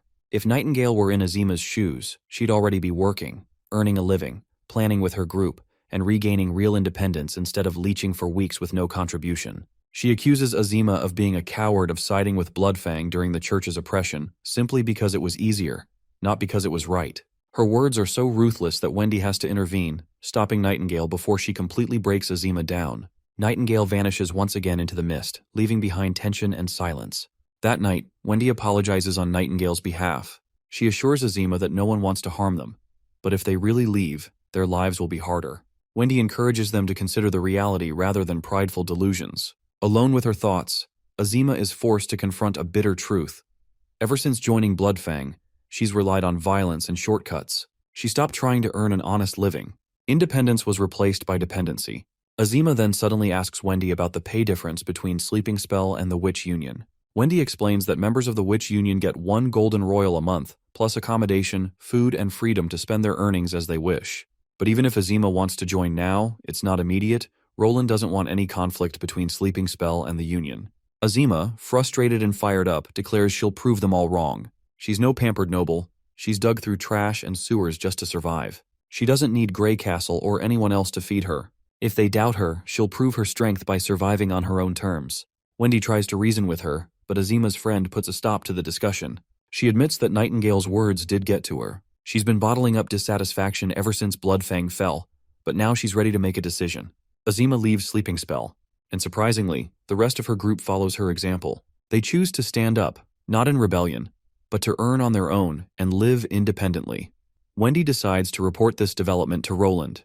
Before leaving, she also makes sure to remind them about the perks they will be granted once they join, making life easier and more flexible. As she walks alone toward her dorm that night, Nightingale appears again, smug and satisfied. Her cold words had the desired effect. Wendy admits she's glad she took Nightingale's help, because Azima for once was speechless, clearly shaken despite her bravado. To thank Nightingale, Wendy promises her a special treat with chaos drinks. Cut to the next day, Roland reviews reports in his office and notes Wendy's recent accomplishments with satisfaction. Suddenly the landline rings. A messenger breathlessly informs him that the greatest explorer of the fjords, who goes by the name Sander, has arrived at the port with his fleet. The scene cuts to the docks. Margaret is there to greet Roland. But Sander is, in truth, Thunder in a ridiculously over-the-top disguise, complete with a fake mustache and flamboyant outfit, introducing himself as Sander Flyingbird of Double Dragon Island. Roland is utterly dumbfounded. While he understands Thunder wants to keep his identity hidden, especially from Lightning, he also knows that if Maggie catches wind of him, she'll immediately recognize the man beneath the fake whiskers. Thunder is heartbroken that he might have to abandon his carefully crafted look. Roland notes that Thunder, despite being in his 40s, is as youthful in spirit as ever, a true adventurer at heart. The adventurer then inquires about the steamships. Well, Roland admits progress is slow. Steel is hard to work with, unlike wood. Even with ready docks, they're far from mass production. Thunder, nonetheless, is eager to tour the dock. Then, something else catches Roland's eye. These chests are full of golden royals. Turns out, it's the revenue from perfume and chaos drink sales, delivered early, even though the payment wasn't due yet. Margaret proudly states that they figured they should drop it off since they were coming this way anyway. Both products are exploding in popularity. Perfume sells well, but chaos drinks are in a league of their own. High-end flavors go for insane prices, and even the less popular ones get snatched up. The drinks have become symbols of luxury and power, now commonplace at major Chamber of Commerce banquets. Roland is, once again, flabbergasted by the booming success. Suddenly, Nightingale feels the presence of a witch on the ship. As Roland glances in that direction, we notice the mermaid witch, Joan. He has heard a lot about Joan, and he's genuinely glad to see that she's finally able to walk on her own feet again. He knows she stopped interacting with humans for a long while after choosing to live in the sea. Without the help of mind resonance, she probably would have taken a lot longer to get used to human life. Joan has forgotten how to speak the human tongue. Thunder tried to find her teachers, but none of them made much progress. She can only say a few simple words, not enough to hold a real conversation. On top of that, some parts of her body have permanently changed due to her powers. But that's pretty understandable considering she gave up her human form for so long. Witches are supposed to look like ordinary humans when they're not using magic. But Joan's different. She still has blue scales covering her body, just like those sea monsters. Well, Roland's not complaining. Just like Lurggar, her animal traits only add to her charm. Lorgar was the third princess of the Wild Flame clan, and even though her wolf ears were harmless, people still feared her because of them. So he fears Joan would have had it even worse. Roland steps closer for a better look. The girl looks timid as he stands in front of her. Roland asks Margaret if anyone has ever tried to hurt her on purpose. Turns out she has been a victim of abuse. If they want her to live like a human again, she'll need to interact with people. But very few can accept her appearance, even folks in the fjords. Ever since they took her in, she's scared off a bunch of maids and tutors. Some even started spreading rumors that Thunder was raising a sea monster. Honestly, maybe the sea was a better place for her. But Margaret argues that Joan actually likes being around people. She still spends hours each week soaking in the sea, but she enjoys the company of the few maids who accept her. In the past, she only ate raw fish. Now she prefers cooked meat. Right now, she's hiding behind her maid out of fear, probably because it's her first time seeing Roland. Margaret apologizes on her behalf, saying Joan isn't used to being around this many people. Roland hopes she'll get more comfortable once she starts living in Neverwinter. After that, they decide to go see the ships. A while later, they arrive at the factory zone where the ships are being built. Margaret is absolutely boggled out of her mind when she sees the massive ship under construction. The ship is so enormous that even Thunder can't help but marvel at its magnificence. He goes as far as to say that even a sea monster would be terrified of it. The crew members are equally excited to work on something this massive. They're all hyped to be part of it. Thunder knew Neverwinter was ahead of the game when it came to shipbuilding, but he didn't expect his expectations to be blown out of the water like this. He has no freaking clue how they managed to fuse such heavy metal parts together. Literally no one in the fjords can even wrap their heads around the idea of using this kind of material to build something that could tear through basically anything. While he acknowledges how incredible this ship is, he's pretty sure this thing must have cost a fortune. Well, Roland isn't worried about the price.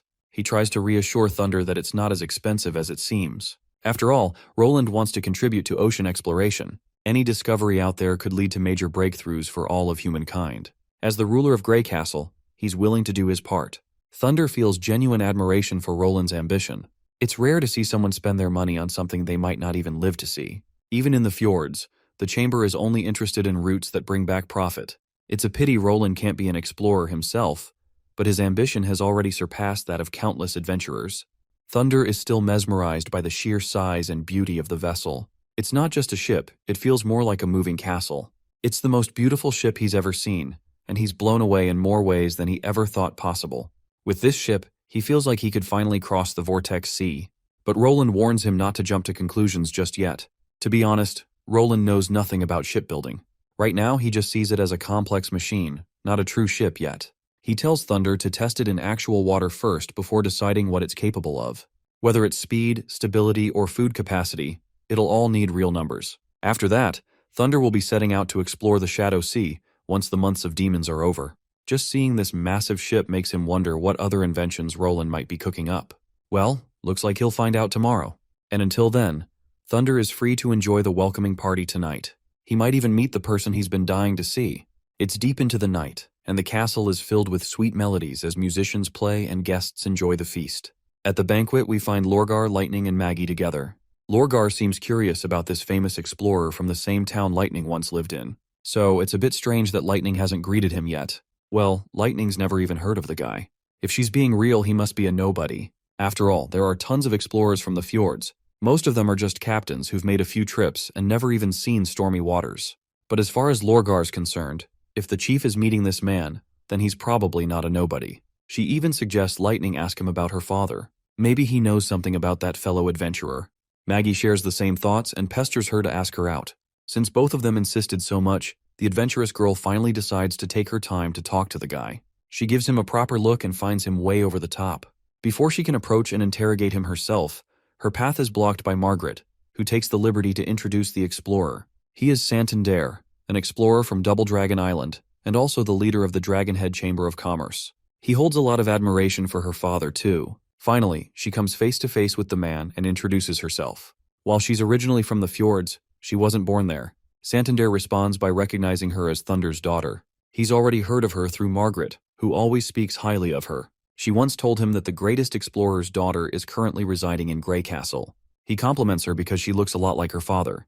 But Lightning can tell this dude's lying, as her father had always said she looks a lot like her deceased mother, though she never got to meet her. She thanks Santander and insists on hearing about her father. Thunder reveals that some say he drifted to an unknown island, while others say he returned to the fjords.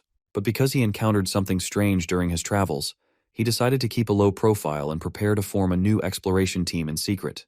There are other rumors too, but they're so ill-intentioned it's better not to talk about them. Santander personally believes the second theory, that Thunder is coming back. After all, those rumors aren't enough to take down such a mighty adventurer. In fact, many of his crew members actually survived. Well, Lightning shares the same thoughts and believes her father is still kicking. Sister Lightning then asks Santander about his exploits and the islands he's discovered. Looks like she's thrown a tough question his way. Santander's gonna have a hard time answering.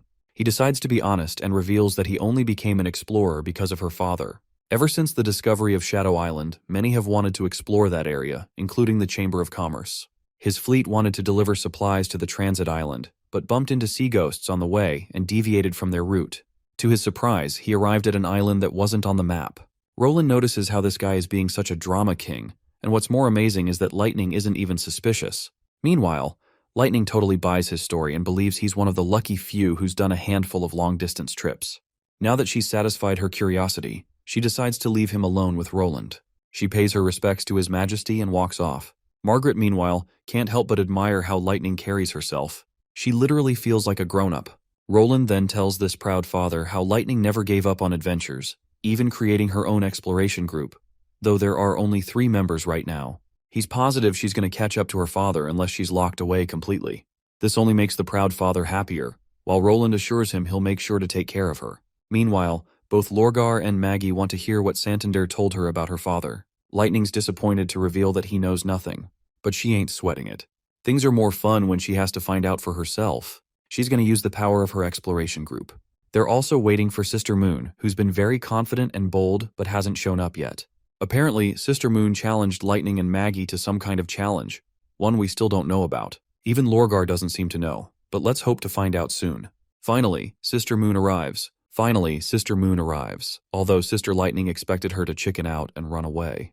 Moon claims she just needed time to look into something to make sure the challenge would work out. Moon then introduces her teammates of the Detective League, which includes 3 witches, Summer, Lily, and one unfamiliar face, likely from the Slumber Island witches. Looks like both Lorgar and Lightning are clueless about this Detective League, so Sister Moon explains that since she and her companions solved a crime scene involving a witch awakening at the school, Roland gave them the title. If Lightning still has doubts about their legitimacy, she's invited to ask Wendy about it. In fact, Wendy even gave them a unique nickname, Kuto Shinchi, though none of them know exactly what it means. This is when the new witch reveals the name means seeking truths. If she can help protect Neverwinter, then she'll join. Summer is also ready to join, and Sister Scroll gives both girls the pass to join. Then Lily steps forward, expressing that she doesn't want to be part of this childish group. She still has many specimens waiting for her in the lab, and she needs to expand the mushroom farm, so she really doesn't have time to mess around. Of course, Sister Moon vents her frustration by calling her a traitor, while Lily doesn't give a damn. She storms out with anger etched across her face, while poor Moon tries her best to stop her. Just like every time, Moon manages to convince the arrogant Lily. This investigation is about a witch among the visitors from the fjords. While Moon was by the port checking the pole lights, she happened to see a unique witch. She's heard that these people from the fjords will be staying in Neverwinter for months before sailing back. In other words, that witch will be staying here too. Hence, their challenge will revolve around that witch. The challenge is to make her join their team, and whoever succeeds will win. Lily then points out that there are now 4 members in the Detective League, making them the biggest group within the Union. But since Lightning formed her group first, she guesses they're even. With this contest, they'll see which group is strongest. Meanwhile, Lorgar is listening to all this and starts choking on her food when she realizes these girls are literally competing over who gets to win over a stranger first. What's even more baffling is how both teams are treating it like some serious duel instead of a childish stunt. Lightning wholeheartedly accepts the challenge, even though they're clearly outnumbered, and Maggie is equally fired up. Moon then points out why this is going to be a huge challenge. First of all, that witch named Joan barely talks. She struggles to even speak with normal people. On top of that, she's extremely cautious around strangers, pretty much the same way they all were back when the church was hunting them. So yeah, this isn't going to be some quick win. It's going to take time. As for the criteria to decide the winner, it's pretty simple. Whoever gets Joan to side with them wins. Lightning, being the confident lady she is, already has a plan in mind. This is when Lorgar chimes in with a few questions of her own. She's heard Joan will only be staying here for a few months and will eventually have to leave. So really, what's the point in making her pick sides if she's just going to be gone later anyway? But Sister Moon reminds her that if they can help Joan let go of her traumatic past and look toward the future, it could turn her whole life around. And honestly, that's exactly what Roland wants for her. Lurggar genuinely starts feeling admiration for these girls, way different from how she originally saw them as childish. Meanwhile, Lily starts grilling Moon for eavesdropping on Roland's conversations. While they're bickering, Maggie seizes the moment. She grabs a chunk of cooked meat and places it on Joan's plate, her first move to win Joan over. And hey, looks like the little gesture worked. Joan actually looks really glad. Maggie rushes back to Lightning with the good news that Joan agreed to join the exploration group. Maggie keeps the momentum going, and soon enough Joan and Lightning exchange greetings. Joan officially joins Lightning's team. Well, looks like Lightning just won the match. You know, it actually took Margaret a lot of convincing to get Joan to leave the water. It took exactly 2 months, and it was Miss Camilla who helped speed things up. Thunder is intrigued too. He wants to analyze how Lightning and Maggie pulled it off. That's when Roland points out how Lorgar and Maggie actually share the same kind of differences as Joan, which might be why the mermaid is starting to open up to them. Whether it's a pigeon or a wolf girl, Joan sees them as being just like her. Roland also reveals that back in the south, even though witches are treated like goddesses by the Sand People, Lurggar still had to deal with alienation because of how she looked. And then, Margaret finally says something she's been wanting to for a long time. Originally, she planned to take Joan back to the fjords and settle down with her after the exploration was over. Living in the sea must have been lonely. She didn't want Joan to be alone anymore. So now she wants Roland to take care of her. Back in the fjords, there wouldn't be much space for Joan, and not many people to talk to either. But if she stays here, maybe she can make real friends. After all, Margaret's the one who pulled her out of the sea. She can't just ignore the trust Joan placed in her. This is the best place for her to grow. And Roland is more than happy to welcome her into the Witch Union. Then we cut to Sister Moon, who's in absolute shambles after losing the battle to Sister Lightning. Lily, as usual, is super annoyed at Moon's whiny behavior and just wants her to go get some damn sleep. Well, looks like it's going to take a lot for Moon to recover from this loss. Like seriously, her pity party is really getting under Lily's skin. She thinks Moon should just acknowledge her defeat and move on already. She even suggests disbanding the Detective League after such a humiliating loss. After giving poor Moon a whole lot of scolding, Lily finally sits back to focus on her studies, now that there's finally some silence in the room. But that silence only makes her more unsettled. She can't concentrate at all. She starts feeling bad for scolding her more than necessary. Sure, Moon might be clingy and annoying at times, but she's got a good heart. Other than eavesdropping on Roland's conversation, it's not like she did anything that terrible. She also remembers how Moon used to be super timid and constantly criticized by the original Witch Association leader, Kara.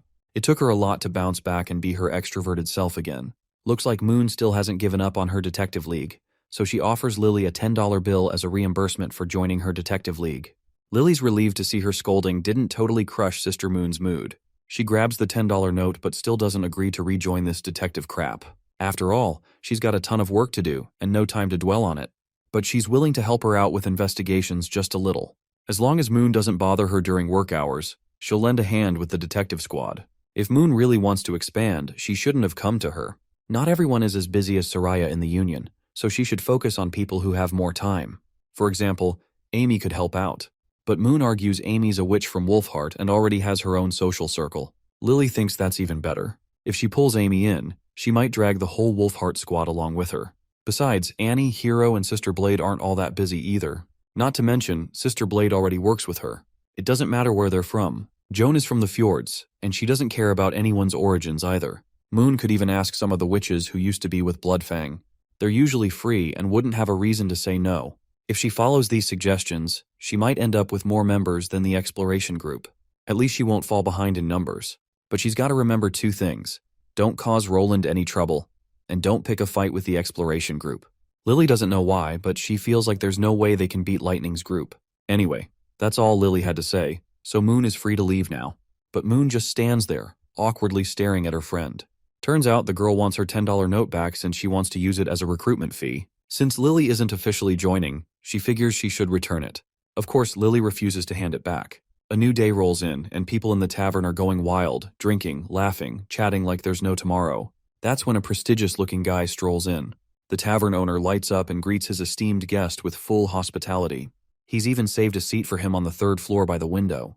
The noble casually tosses him a golden royal coin for the service. After being generously rewarded, the tavern owner personally guides him to the best spot. Up on the 3rd floor, people are all buzzing about the new railway tracks Roland's been building. Word is, a huge cart with a bunch of trailers is going to travel on them. The noble brags that his steam engines are already pulling trailers. They're so efficient, they're basically replacing mules and horses. Just like City Hall promised, it's a revolutionary mode of transportation. What's more exciting is that when Roland hypes something up, he never exaggerates. Now the first steam engine train is actually on the tracks, and people are losing their minds watching this giant steel beast zoom through town. To really drive the point home, Roland even had a horse-drawn carriage set up next to the train, just to show how much more convenient and powerful the train is compared to those poor, struggling horses. Everyone's peeking out their windows, blown away that this thing can carry as much load as a cargo ship, not to mention it's dragging 7 full carriages behind it. That's quite shocking for these primitive hobos. Until now, steam engines were only used for mine carts. But this one's a beast, completely different from the usual stuff. In other kingdoms, the nobles are still obsessed with their outdated luxuries. They're riding around in horse-drawn carriages on bumpy brick roads. The future is here, but sadly, not everyone's going to get a piece of it. Cut to Barov, who's excitedly reporting a 60% increase in settlement applications. Almost half of them are newcomers from just the past 2 months, around 725 people total. That's 5 months' worth of applications crammed into 3.5 months. The numbers dipped a little when the devils attacked, but not anymore. Now it's climbing again, which means people aren't scared of the devils anymore. It's a huge win for Neverwinter. City Hall has also received invitations from a bunch of merchants, including chambers of commerce from Redwater and Silver City. They're eager to meet His Majesty, mostly because they're curious about the trains. But Roland tells his finance manager to reject all these freeloaders. Trains aren't goods he's planning to sell. Even if he did, literally no one would have enough money to buy one. Instead, Roland suggests advertising other products to them, like those first or second-gen steam engines used in the mines. Seeing how fired up people are, Roland decides to launch another recruitment drive. This war is going to decide the fate of humankind, so they better treat it seriously. Once the months of demons end, he hopes to have at least 10,000 soldiers ready, and the resources stocked up too. With that, he dismisses the old man. Suddenly, Nightingale pops out of the mist with an urgent report coming from Sylvie. The devils have started to make their move. They've expanded their territory, creating new camps. Roland quickly stops Barov before he leaves the room and orders him to gather all the ministers for a meeting at the castle, since this involves the trouble they're facing in the north. Cut to the thick of the meeting, where Sylvie has just finished narrating everything she knows about these recent developments. Roland points out that they found beast tracks in areas that were once completely safe, and he wants Tequila Witch's opinion on what the devils are trying to achieve by doing this. Well, as far as Pasha is concerned, this is just the same old trick those guys have been using. Since threats didn't work, they're going to use force. Like she has said before, the devils will pressure their foes bit by bit as they push closer and closer. This is something they often do with humans. If this were a witch city, the devils would have just killed everyone. While Pasha had estimated that devils wouldn't make their move for another 6 months, considering the current situation, the devils seem to be rushing things. Not to mention, things on the battlefield are constantly changing, and only going by plans on paper is foolish. She never said he should let his guard down. Roland feels kind of flabbergasted how she's trying to clear her name for her off estimates. It goes without saying that he's always been on high alert, but many battle plans had been based on the estimated timeline given by her. If the devils were to attack in 6 months, the rail tracks would be done by then. By that time, he'll send cannons and armored carriages at them. There's no way in hell devils will still have the energy to establish an outpost. Agatha then vouches for the validity of the information Pasha provided. The Union had to make great sacrifices just to obtain intel on the Red Line's expansion, so they were certain that 6 months is the time limit for the devils. But this time, the devils have broken that limit, so the current battle plans are useless with this unexpected outcome. I guess this is to be expected. After all, this intel is already 400 years old, so some change is expected. Pasha perhaps feels that those huge grotesque skeletons must have allowed the devils to expand the Red Line rapidly. Then again, those devils might have something else planned entirely. The final call is up to Roland whether he wants to intercept the devils and launch an attack or wait for their next move. Well, it looks like our guy has made up his mind. He wants to engage in battle and orders his companions to get ready. Pasha commends Roland for his decisive move. After all, ignoring the danger is equivalent to suicide. He further assigns the advisory board to generate a plan before sundown. One of the representatives, Ferlin, adds his 2 cents by revealing that the flying beasts have completely overtaken crucial territory. So if the First Army takes action, they will surely be discovered. Once the First Army is exposed, he fears that the First Army might find itself at a disadvantage. Roland suggests he make the plan first, and he'll worry about the rest later when he reads it. Day 2 arrives, and Iris has done all the homework, making an elaborate strategy. Hell, she didn't even sleep to make sure she formulated this strategy as soon as possible. Instead of dwelling on the nitty-gritty stuff, Roland puts the book down and asks her for the conclusion. Iris reveals that if the First Army advances like normal, the beasts will definitely notice them. The Devil Commander's ability will determine how much damage they're capable of causing. The advisory board assumed the worst, that the First Army will complete the mission, but not without severe consequences. For a troop of 500 soldiers, around half of them should make it back. The witches will not sustain any casualties, and as long as they don't risk their lives, all of them should return safely. Roland kind of commends her for such a grounded conclusion she's come up with. The current problem they're facing right now is logistics. With the First Army's supply line implicated, the First Army will have to split up, but defeating the enemies completely is impossible as well. As the battle drags on, morale will drop, and this will impact the front line severely. 1 week later, the attacking patterns of the devils will become harder to predict. So in that case, the best thing would be to start attacking the enemy's camp. This is the easiest part of the battle. The army will successfully destroy the outpost, but they'll soon find their own base on fire too. The devils will realize the elaborate traps the Misty Forest has, so they will burn it. This will completely destroy the safety tunnels created by Miss Leaf. Triple the routes, and the First Army will completely lose their supplies. They will no longer have an advantage over the devils. Hence, they can only break through the devils' grasp and attempt to retreat. While formulating the strategy, she overestimated the population of devils, just to be cautious. Given how hastily they're acting, she fears the devils won't give up on their outposts so easily. While Roland doesn't find anything wrong with the overall battle strategy, he still wants to know who came up with this absurd fire idea. Well, it was Sir Morning Light. Though, according to everyone's collective analysis, with enough time, the devils will eventually discover Misty Forest's trap. So this fire scenario isn't that far-fetched. But Roland is more interested in her second plan because he knows how much she loves challenging herself. She didn't stay up all night just to tell him she has no proper plan. As expected, the second plan she's come up with is quite different. Since no one can guarantee the safety of the supply route, she decides to make it disappear altogether. Roland is all ears to hear her second plan, so she begins explaining. Since Tequila's devouring worm can dig tunnels through mountain ranges, doing the same underneath barren lands shouldn't be a problem either. All they need are 2 worm vessels digging together to create a tunnel big enough for horse carriages to pass through. She's already asked Minister Carl, the one in charge of infrastructure, about it. His conclusion is that the unstable structure of the mudlands might make it impossible to open up a space large enough to accommodate an underground palace like the one in the 3rd Bordertown. But if they go deep enough, they might be able to create a passable tunnel. The construction work will start within the First Army's main camp. The entrance to the passage will be a shaft heading underground from the camp's center, covered by a tent and disguised as an ordinary structure. Once the passage is no longer needed after retreat, she plans to seal the shaft and cover it with soil, leaving behind only a vent to maintain air circulation. This is going to take about half a month, longer than usual. But with devils disrupting them, it's unlikely they could maintain normal efficiency anyway. With that, the First Army's greatest weakness will also disappear. The army will appear in the shape of a fist, while the logistics hidden behind it will be concealed. That fist will immediately attract the devil's full attention. When Roland asks if she proposed this idea, she responds with a yes, though mostly it was the result of cooperation between multiple departments. In addition to the Ministry of Construction, the Arithmetic Academy also joined in, though they weren't aware of the second plan's details. Roland feels a swell of admiration at how Iris is trying to combine the strengths of every department to come up with the most efficient approach possible. He decides to go along with her plan. She then reveals there's just one more thing. Plan number 2 will still result in casualties. After all, the devils will have the upper hand before the First Army arrives at its destination, and they won't be able to defend with formations or forts. If the Battle of Divine Will is as brutal as everyone claims, then the First Army needs to be prepared. Overcoming this challenge is the first step. Still, she thinks Roland cares too much about the lives of his soldiers. But this time, the devils are their real enemies, so she hopes he's ready to endure the casualties. Some things are going to be tougher than usual. With that, Roland dismisses her for now. As soon as she leaves, an annoyed nightingale pops out of her mist, clearly irritated that Iris lectured Roland for caring too much about his people. Then again, Roland doesn't think she's wrong. Everyone's entitled to their own opinion, and it never hurts to hear it. Suddenly, Nightingale receives a transmission bringing good news. Apparently, the 3rd group of witches from Sleeping Island is set to arrive in Neverwinter tomorrow night. Lady Camilla Derry will be leading them. Roland wants Wendy to welcome them with everything they've got.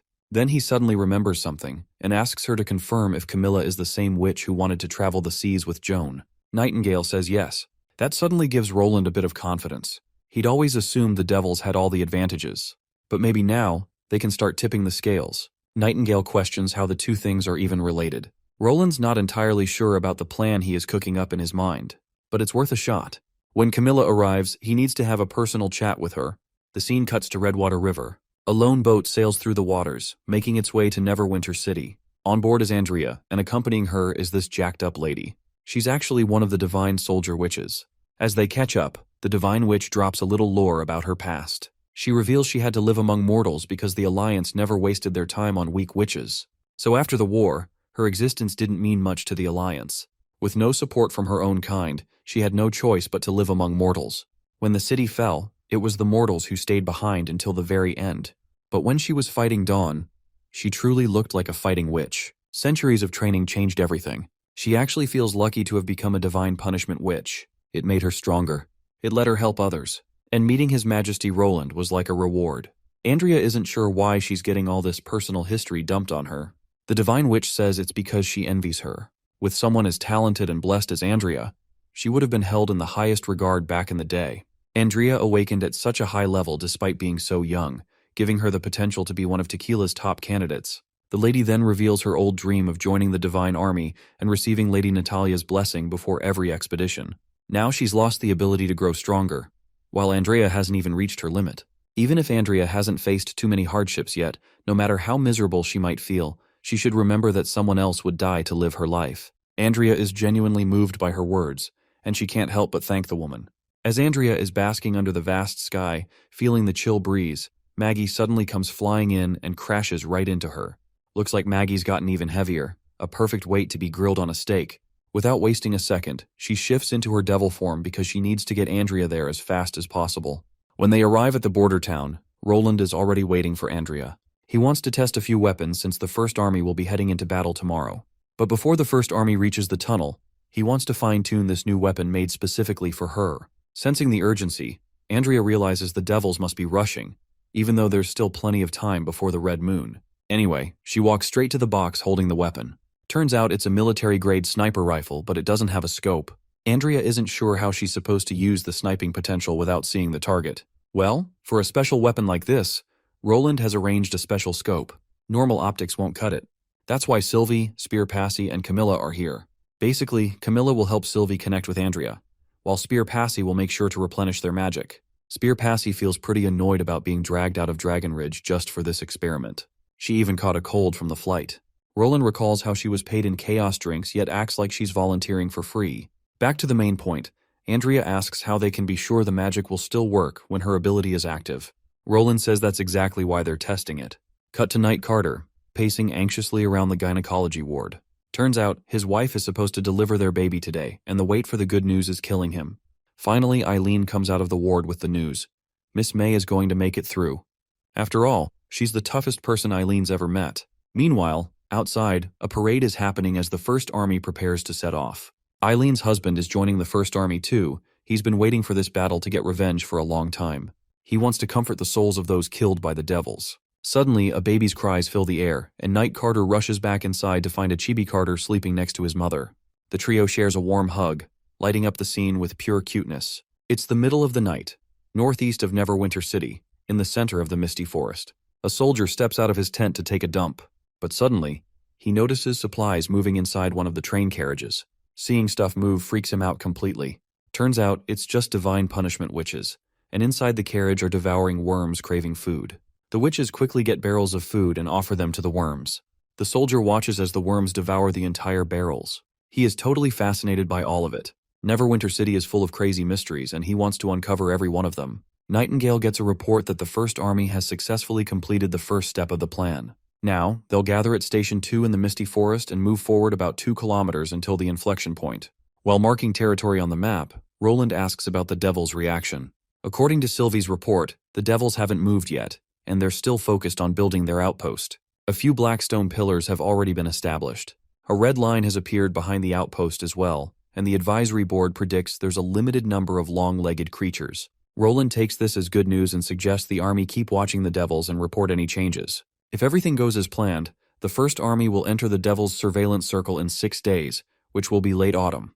Nightingale suddenly appears from her mist, noticing Roland's troubled expression. She thought everything went well during the new weapon test, so it makes no sense why he is looking so upset. Roland admits the test was successful, but he's not sure if it'll work on the chaotic battlefield. As far as she's concerned, the method allowed them to hit a balloon from 5 kilometers away. That's beyond impressive. And Andrea will definitely put the weapon to good use. Roland hopes so. He plans to nap later in his office and tells Nightingale not to wake him unless it's an absolute emergency. With that, he falls asleep and wakes up in his apartment in the dream world. He checks the calendar and realizes today's the day Garcia returns from HQ. As promised, she's bringing back a book written over half a century ago, containing details of the Battle of Divine Will. He quickly calls her to ask if she got the book. Garcia says she kept her promise, but is annoyed it took him 3 days to contact her. Anyway, a while later, he knocks on her apartment door to meet her in person and get the book. When she opens the door, she can be seen wearing her traditional sports outfit. As he makes himself at home, he asks if she has a match today. She says no and explains why she's wearing the outfit. Apparently, she's going to protest rumors that the Three Leaf Corporation plans to demolish the wall on North Street. He wishes her good luck, which makes Garcia angry that he's not joining her. He quickly reminds her he's a newbie who's never fought a single match, so it wouldn't help if he went. She then shows him the list of the people who are about to join the protest. Literally none of them are martialists. They're all just apartment residents, yet they're willing to protest. If he chooses to stay silent just because he's not famous, then everyone will ignore his existence. As he's reading the record of people, he notices one striking name, Barolo Tehim.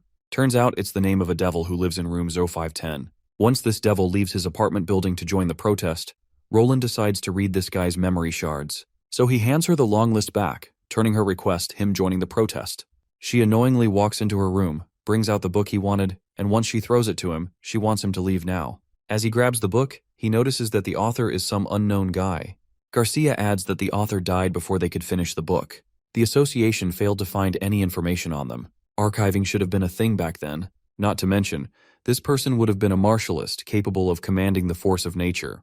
Even if they were dead, there should still be some records on them. Roland then heads on his way with the book, and once he gets into his apartment and dares to open it, he reads that they've been deceived by the holy power.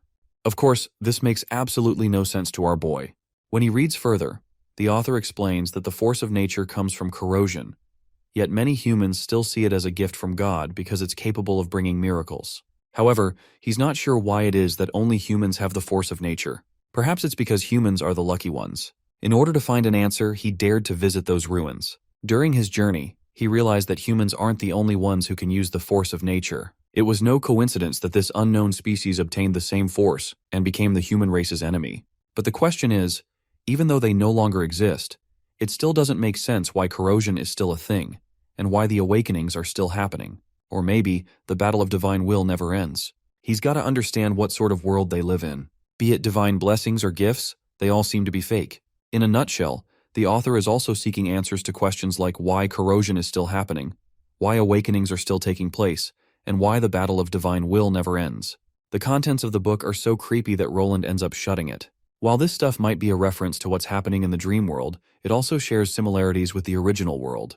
He then decides to call Garcia once again. As he's about to do that, he accidentally knocks the book off the table. The pages flip open, and inside is a little red slip of paper. When Roland picks it up and reads it, he learns that the divine will has appeared, and they shall meet at Rose Cafe, number 302. Damn, I seriously hate this dream world bullshit. I wish I could skip over it, but I gotta endure it for your sake, guys. He calls her and explains how he read the book and found it seriously unsettling. Garcia assures him that he's not alone. It's purposely crafted to mess with your mind, so he better not let it get to his head. The Martialist Association inspected the ruins left behind by the volcano, and apparently it was covered in lava 200 years ago. Roland tries to get a few more answers, but since Garcia's in a hurry, she hangs up on him.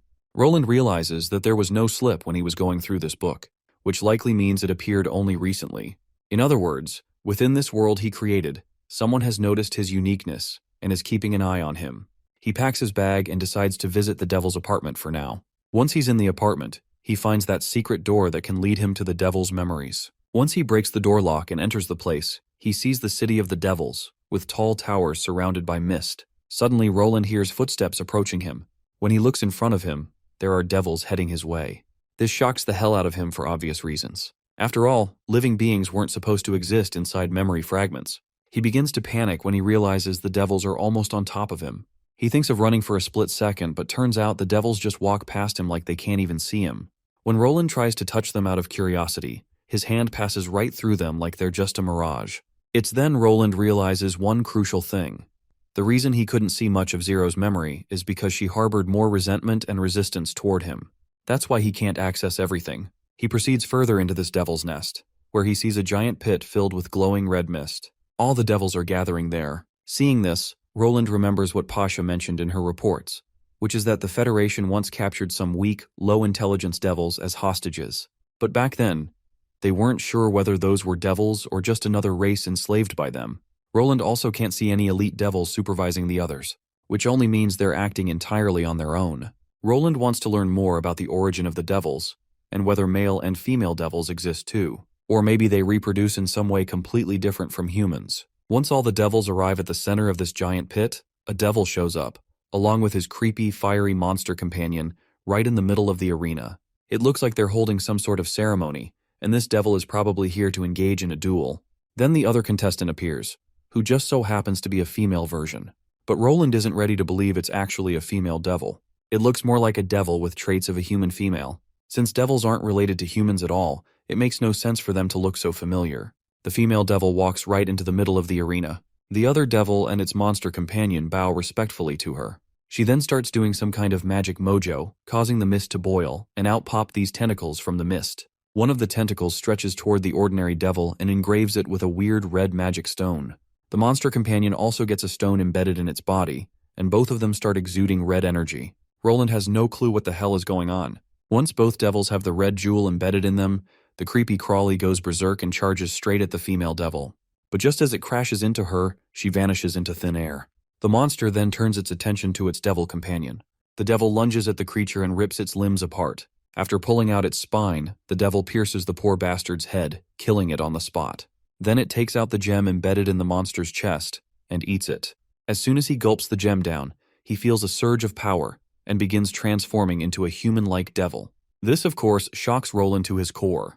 He recalls what Pasha told him about how devils once made contact with humans. Back then, devils were no different from beasts, but a human bestowed knowledge upon them. That's why elite devils look so similar to humans now. Roland suddenly wakes up from the dream, head pounding. Nightingale is there, looking worried.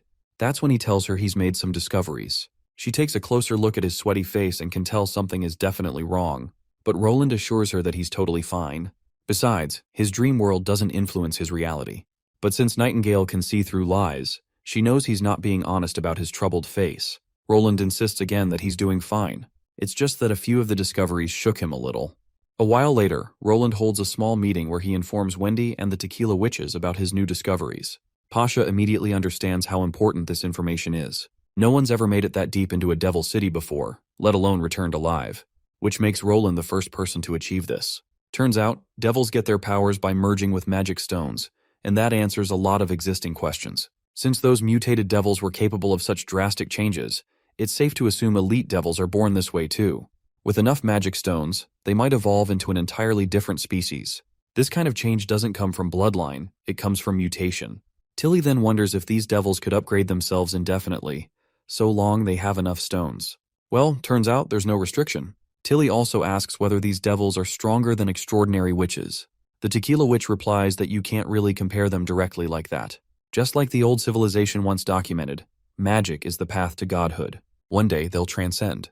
In other words, whether witches or devils, with deeper understanding and better mastery of magic, there's no limit to growth. That doesn't mean it's easy though. Birth through bloodline means steady growth, but after 400 years, who knows how many elite devils have been born. At the very least, they now know that even devils are victims of fate. And from Roland's intel, it's clear that evolving isn't easy. If it were, that crawling devil wouldn't have gone berserk and started attacking everyone. Roland is fascinated by how the Tequila Witches can figure out so much from just a little information. They're literally decoding entire theories just from a few scraps. With all the knowledge they've gathered, Pasha believes the Battle of Divine Will isn't as simple as everyone thinks. 6 days later, the First Army is in the misty forest when Sylvie spots enemies flying in the sky. She quickly reports to Roland that a group of beasts is coming straight toward the First Army. Roland tells them to stick to the plan. Sylvie, Andrea, and a few other witches are hiding inside an ark, a protective bubble created by one of the witches' abilities that helps them stay hidden. Sylvie orders the Ponytail Witch to ascend, and the ark quickly begins to ascend further in the sky. Once they're high up, lightning hops out of the ark, while the other witches mentally prepare for their next move. Andrea grabs her customized sniper rifle, and with the help of Camilla and Sylvie's powers, she can see the enemies like she's standing just a few meters away, even though she's kilometers away. She channels her magic into the sniper rifle, locks onto a target, and the only thing left is to pull the trigger. Keeping all of Roland's teachings in mind, she squeezes it. The bullet tears through the sound barrier, infused with her magic, making it even deadlier. Eventually, the bullet hits a devil on a monster, a solid success so far. All the witches involved in the attack are glad and pleased. Andrea notices the devils haven't realized what hit them yet, giving her the chance to take down even more. She starts firing round after round, taking devils out left and right. Literally, she solos the entire horde within seconds. A while later, the ark descends and lands at their secret base. Turns out, while the witches were fighting, Lightning and Maggie had been collecting bird-kiss mushrooms. Maggie also grabbed some spices for the barbecue. As night falls, all the girls are having the time of their lives, eating delicious mushroom barbecue. Ash decides to take the first watch once they're done eating. While everyone else sleeps soundly, she and Phyllis patrol for the night. Lightning lights up like a kid in a candy store, excited for a good night's sleep. Once everyone's asleep, Ash takes the first shift, letting Phyllis rest since divine witches suffer worse fatigue. If they don't rest for a long time, they might even lose control over their bodies. Both Andrea and others are sleeping soundly as well. Seeing this, Phyllis can't help but comment on how hard it is to find friends like these in the era of tequila. Here, everyone is so close it actually feels like a real family, though she's not sure if this friendship will last once the War of Divine Will begins. For common people like Ash, it's obvious that being together only strengthens their bonds, so she doesn't quite get what Phyllis means. Phyllis then reveals that magic doesn't just affect their abilities, it affects their temperament too. Like, if Ash wishes to achieve a goal using magic, the magic itself leads them in that direction.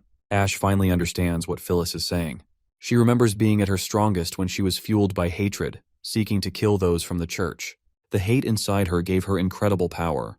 If she hadn't met the princess, she fears she would have lived her life like a wild beast. Phyllis then asks why Ash decided to fight against the devils. Ash remembers a sweet memory of Tilly, and says she has someone she desperately wants to save. Since her beloved wants the devils out of Dawn, Ash is willing to fight to the death to make that happen. Though Tilly never wants her on the front lines risking her life. Phyllis wishes Ash the best of luck in finding her own goal. Only with a clear goal and unwavering will can extraordinaries grow stronger. Ash starts to ponder what her final goal actually is. It's the 22nd day of the expedition, and Roland is monitoring the First Army's progress on the map. The number of patrolling beasts has increased, and their range is straying from the First Army's original route. But Roland isn't stressing as it's all still under control. Nightingale adds that it's only 3 more days before the First Army should reach their destination, a place easy to defend and hard to infiltrate. Roland worries about the sniper team. He fears the devils might discover their location based on where the devils who got sniped were killed. If they want to complete the mission without being discovered, they'll have to figure out the best time to retreat. Right now, all they can do is put faith in them.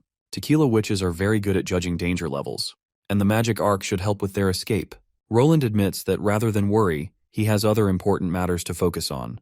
Since the weather is good today, he decides to try out the glider.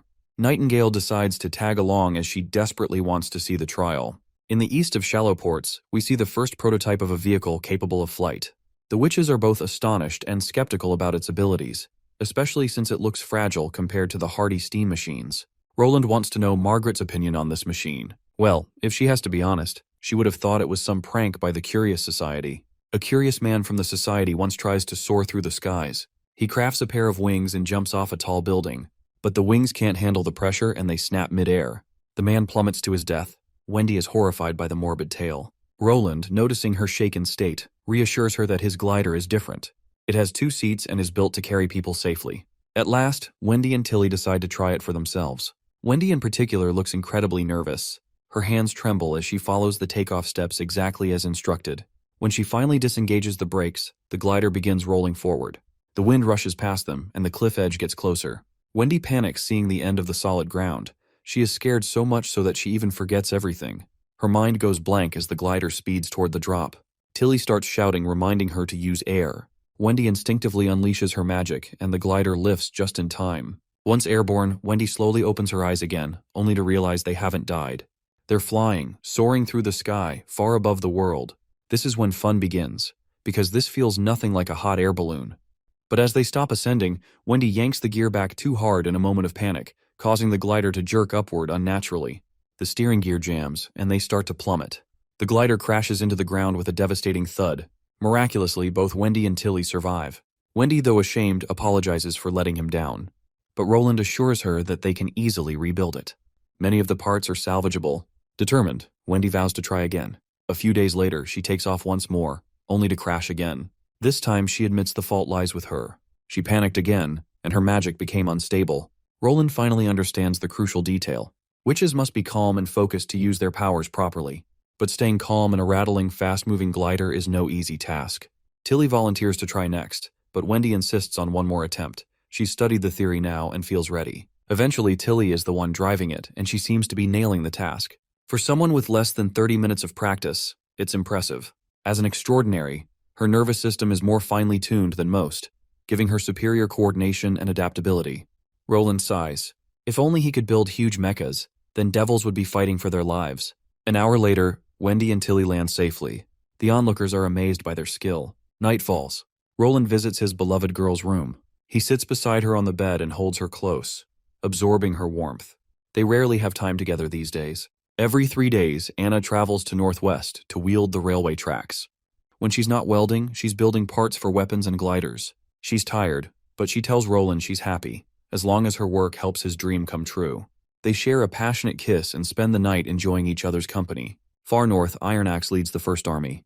He's ready to march forward, stepping over enemy bodies. But for 6 days, there's no sign of any devils. To understand the situation, Iron Axe orders a meeting with his advisors and representatives. In the meeting, they discuss about how quiet the devils has been lately. The only thing that restricts their movements is lack of red mist. But according to Sylvie's report, there is no shortage of red mist. So, either the devils are having problems with their logistics, or they simply don't want to waste their scouting devils getting killed unnecessarily. Iris believes there's no need to predict the enemy's motives. There are no obstacles above or underground. They just need to set up fortress cannons and blast the devil's outpost to the ground. Iron Axe agrees and orders Sylvie to be brought here via the magic arc. The attack must start at dusk tomorrow. The next day, dusk arrives. Soldiers have already prepared trenches and weapons. Finally, the captain gives the command everyone's been waiting for. The area erupts with cannon fire, shaking the night as devil towers crumble. The soldiers don't know if they've done much damage yet. Sylvie orders them to raise the cannons 5 degrees and fire once every 2 minutes. The soldiers obey. Boom after boom tears through the enemy towers. Since devils cannot move at night, Sylvie is confident these bastards have no choice but to endure this relentless assault. Within hours, she's sure the First Army will flatten the outposts. The dawn of the next day arrives, and the enemy's outpost looks worse for wear. Sylvie is surprised that the First Army had been firing all night, but there's still no sign of any devils. Suddenly, she notices silhouettes emerging from the smoke. Of course, these are devils. Well, it looks like those bastards were 2 steps ahead all along. Inside the middle troops' tent, Iron Axe loses his composure when he learns that the devils appeared out of thin air, without any sign of red mist or warnings. Even Agatha struggles to believe it, especially since devils cannot survive without red mist. Without support from the red mist, those devils can't even move, let alone fight. Iron Axe points out that this outpost can sustain 1,000 or so devils, so there must be another supply point nearby. Agatha isn't so sure. It looks like Iris has figured it out. The devils have dug tunnels all the way from the Tequila ruins. Sylvie failed to detect them because the tunnels start from the outpost itself. Assuming this is a standard troop, to destroy the outpost, you'd have to close in for an attack. In other words, the First Army is leaving their rear exposed to the devils. If the devils strike again, the First Army might find itself completely surrounded. Iris highlights how the devils gave up attacking halfway through and even shrank their patrol range just for this moment. They want to take everyone down in one fell swoop. The one wise man questions how did the devils escape Miss Sylvie's detection. Turns out, with the demonic beasts around, Sylvie can only observe from a distance. Her eye of magic might have missed a few spots. Iris thinks Sylvie probably just scanned the area around the outpost and overlooked what's underneath. She's not trying to blame Miss Sylvie or anything. It's just that everyone relies on her so much, they didn't think to check below. Magic's not something witches can ignore. Looking underground drains a ton of energy, and it's not like Sylvie can inspect every damn inch of dirt out there. Agatha checks in with Sylvie, asking if she can see what's going on beneath the devil army. Sylvie says she can give it a shot, but her magic might hold her back. Agatha tells her to at least try, and once Sylvie starts working her mojo to scan the ground, she hits something weird, and her vision is getting blocked by something mysterious. Iron Axe still does not want her to give up as they need this battle to prove who's the real prey here. Iris agrees. That cannon blast at dusk messed up their sabotage plans, losing the only bait these devils had, and now they've got to watch out for snipers. No matter how you slice it, it's a solid start. Iron Axe is on the same page. He doesn't care what the enemy's planning. If those bastards show themselves, he just wants them exterminated. Once the devils come into range, it's go time. Shortly after, the devils start showing up, and the soldiers unload hell, bullets flying everywhere. The hobos drop like flies. Agatha notices something's off. They're not even throwing spears back. Those bastards just keep charging forward, and that's when Agatha realizes what they're really up to.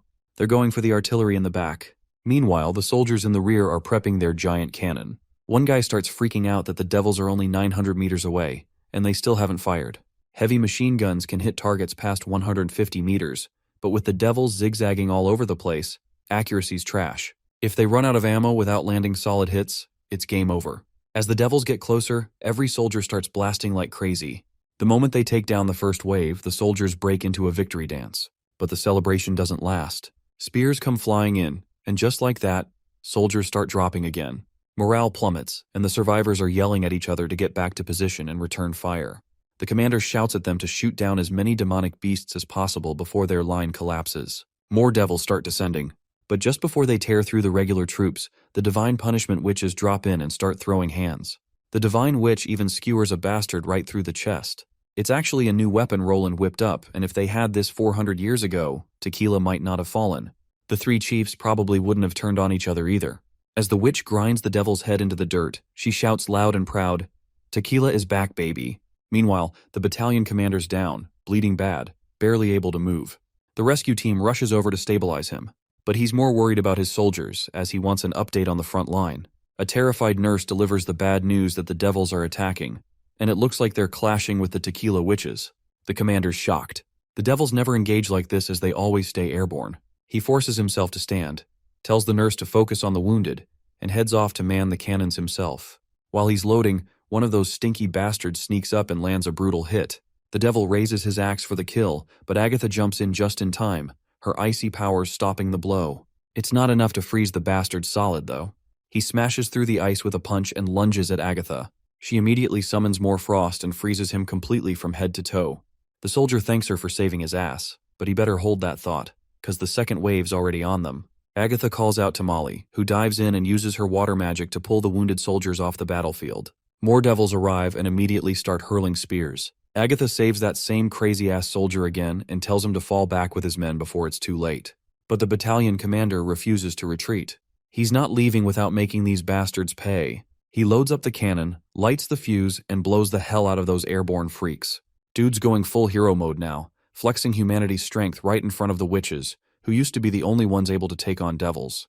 The devils hit by the cannonball are scattered in pieces across the field. Even Agatha is shook. Roland's weapon is absolutely terrifying, holding enough power to purely disintegrate the enemies from a distance.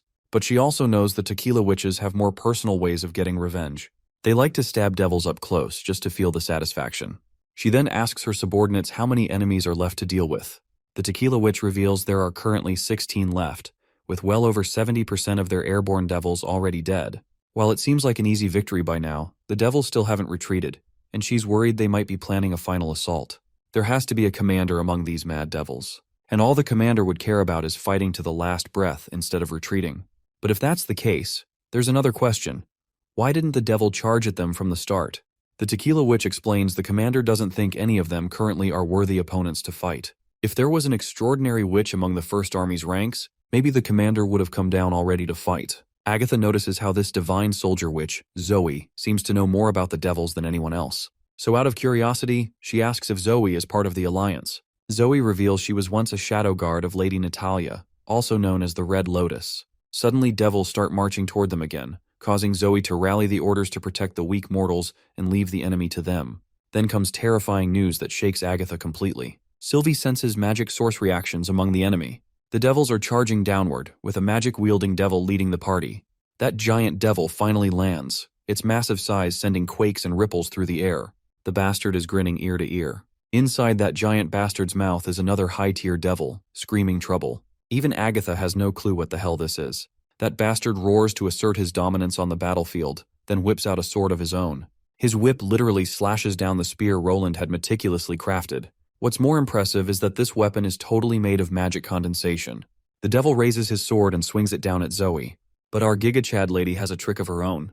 She instantly covers herself and Agatha with a shield impenetrable by this hobo. This is when the other divine witches grab their massive guns and start bombarding the bastard. Those bullets quickly fracture the devil's armor, taking him down on the spot. Zoe starts approaching the dying devil, much to Agatha's surprise. Then Zoe reveals that devils can only self-heal so much. When their magic runs out, they die instantly. She wants to spare its life for now, because it will even take care of its wounds and use red mist to further heal itself. She wants to keep this bastard around just to see how long it can stay alive. Agatha wants to know exactly what Zoe is planning. Zoe reveals there's an ability user on the other team who can connect minds. Of course, Agatha isn't sure if they should be connecting a person with a devil. Zoe already knows the risks. However, this devil is a commander, and it's worth the risk to find out what's inside its mind. Agatha reminds her that the days of the Alliance are over. Neither His Majesty Roland nor Tilly would force a witch into danger unless Camilla volunteers herself. Moments later, Sylvie reports to the soldier that there are large magical fluctuations toward the rear of the camp, so they better sound the alarm before worrying about anything else. Sylvie saw a monster similar to the machine invented by His Majesty Roland. But these are not machines. She orders everyone to aim for its limbs to take it down. The soldiers start bombarding bullets, taking down everything in their way, while that monster continues to march forward. Once those crawling monsters are in shooting range, the soldiers quickly target their legs, taking them down on the spot. But those creepy crawlers retaliate with fiery spears, while our soldiers don't hold back either. To safeguard everyone from the incoming attack, Xavi is ready to cast her shield magic and save the soldiers from the barrage. But to Xavi's horror, these spears are powerful enough to shatter and penetrate her barrier. Agatha asks for reports from the front line. Sylvie then delivers grim news. Monsters they've never seen before are attacking. The only thing helping them right now are the cannons. Those broken crawlies charge once again, their weird pipes over their bodies unleashing another spear attack. The soldiers aren't ready for this next barrage, everyone already exhausted. So Sylvie reports to Agatha that the cannon battalion needs time to get the cannons ready again. She wants to have a word with the battalion commander. Once the commander is listening, she reveals they haven't reset the cannons yet, so they need backup. The battalion commander still has one cannon in good condition, so he suggests Sylvie drop her coordinates so they can fire in that direction. The lady promptly gives the coordinates, and the soldiers successfully hit one of the targets. She continues giving precise directions, taking down these volcanic creepy bastards one after another. The other ordinary devils are trying their best to run fast and take the soldiers down, but their efforts seem futile against the frontline soldiers bombarding the hell out of these bitches. Thanks to the battalion commander's assistance and buying them some time, the cannon 1 and 3 are back, so she is ready to fire them anytime. The soldiers start unleashing havoc on these creepy crawlies, scattering them into bits like they're nothing more than disposable garbage. Finally, everyone breaks into this happy dance after defeating the menace. A while passes by and the soldiers are done piling up the dead bodies of these devils. Soon after, all the bodies are set on fire. So far, they've killed around 6,000 devils this time. Many of these suckers died from not having enough support from the red mist, and half of them were obliterated by cannons and rifles. Zoe is feeling pretty glad to have this victory under their name. It's actually crazy that after 400 years, this is the first conquest against the devils, and humanity finally came out on top. Around 4 days later, Roland hears the good news straight from Iron Axe himself. This victory against the devils brought them a lot of valuable treasure, like those 10 attacking beasts that got modified into transportation vessels. If Roland remembers right, witches can control those beasts too. Zoe confirms it. Those creatures have magic stones as their cores. The only thing needed is to train them, and then you're free to use them. They might be slowpokes, but they can carry heavy loads. Roland thinks about handing them over to the construction department, especially since the department lacks proper transportation. Next up, Roland inquires how the devils managed to avoid Sylvie's detection. Agatha explains that there are underground tunnels at the outpost that the devils had been using. It was connected to a cave 2 kilometers away, and the devils had set up a Divine Judgment Stone pillar in there. It was their real stronghold. The Divine Judgment Stone is massive enough to cover the entire camp. It's 5 meters in diameter and 10 meters tall, and the surface is incredibly smooth. Something like this is completely unprecedented. The more complete a divine stone is, the tougher and sturdier it becomes. Obtaining such a stone pillar couldn't have been easy. Even if they tried shooting at rocks in the northern mines, bullets would barely leave a scratch. The only method is to corrode it bit by bit with magical blood and then refine it using the same process. Roland realizes that either the devils have discovered some insane refinement method, or they've reached a deeper understanding of magic. He understands now the third divine battle is going to be brutal, so they've got to prepare as much as possible. Zoe also finds it alarming that the devils have already evolved way faster. She wants to figure out if these creepy crawling beasts were their only trump cards, or if they've got more weapons hidden up their sleeves. They've got to figure this out as soon as possible, before it's too late. Then comes the most troubling part of this war, which even Iron Axe Hunter is hesitant to reveal. During the battle, over 190 soldiers were severely injured, and 75 have already bid farewell to this world. Roland sincerely orders Iron Axe to bring those soldiers' ashes back. They'll forever be part of Grey Castle. Suddenly, Agatha steps forward with another pressing matter that Roland must know. The elite devil they defeated is still alive, and she wants confirmation on whether Camilla can attempt to connect with the devil's heart. It's super risky, no doubt, but she's already talked with Zoe, and they've come up with a better plan. The plan involves turning the devil into a human, since connecting to a devil directly is too dangerous. Roland's shocked when he realizes what she's suggesting. She's apparently thinking about switching souls. Her plan involves transferring the soul of the devil into a body belonging to a divine punishment warrior. Roland asks what Camilla thinks about this whole situation. Agatha reveals that she didn't like the idea at first, but Zoe managed to convince her. What's comforting is that Zoe didn't force her into it. She simply volunteers to connect with the devil herself, nothing more. Betty suggested the plan, so she's also willing to shoulder the risks. Roland thinks for a moment before giving the green light. As he reflects, he's not even sure if humans and devils really have souls in the first place. If souls don't exist, then it wouldn't make sense for the tequila witches to switch bodies. He wants to understand more about the logic behind spiritual vessels. Like, if souls do exist, then why can't they survive without a body? If one could control and transfer a soul, that's basically immortality. Then there's also the mystery of his dream world, how it was formed and what it really means. Right now, there's this pillar of light that supposedly leads to the divine realm, according to the tomes of the underground civilization. But he still doesn't know what lies at the end of that light. There's so much he needs to uncover, and the origin of magic, the truth behind the battle of divine will, and more. As Roland and Tilly wait for the army to return, they both oversee and boost many infrastructure projects within Grey Castle. Trials of the glider are still ongoing, and the flight manuals keep getting thicker with every test.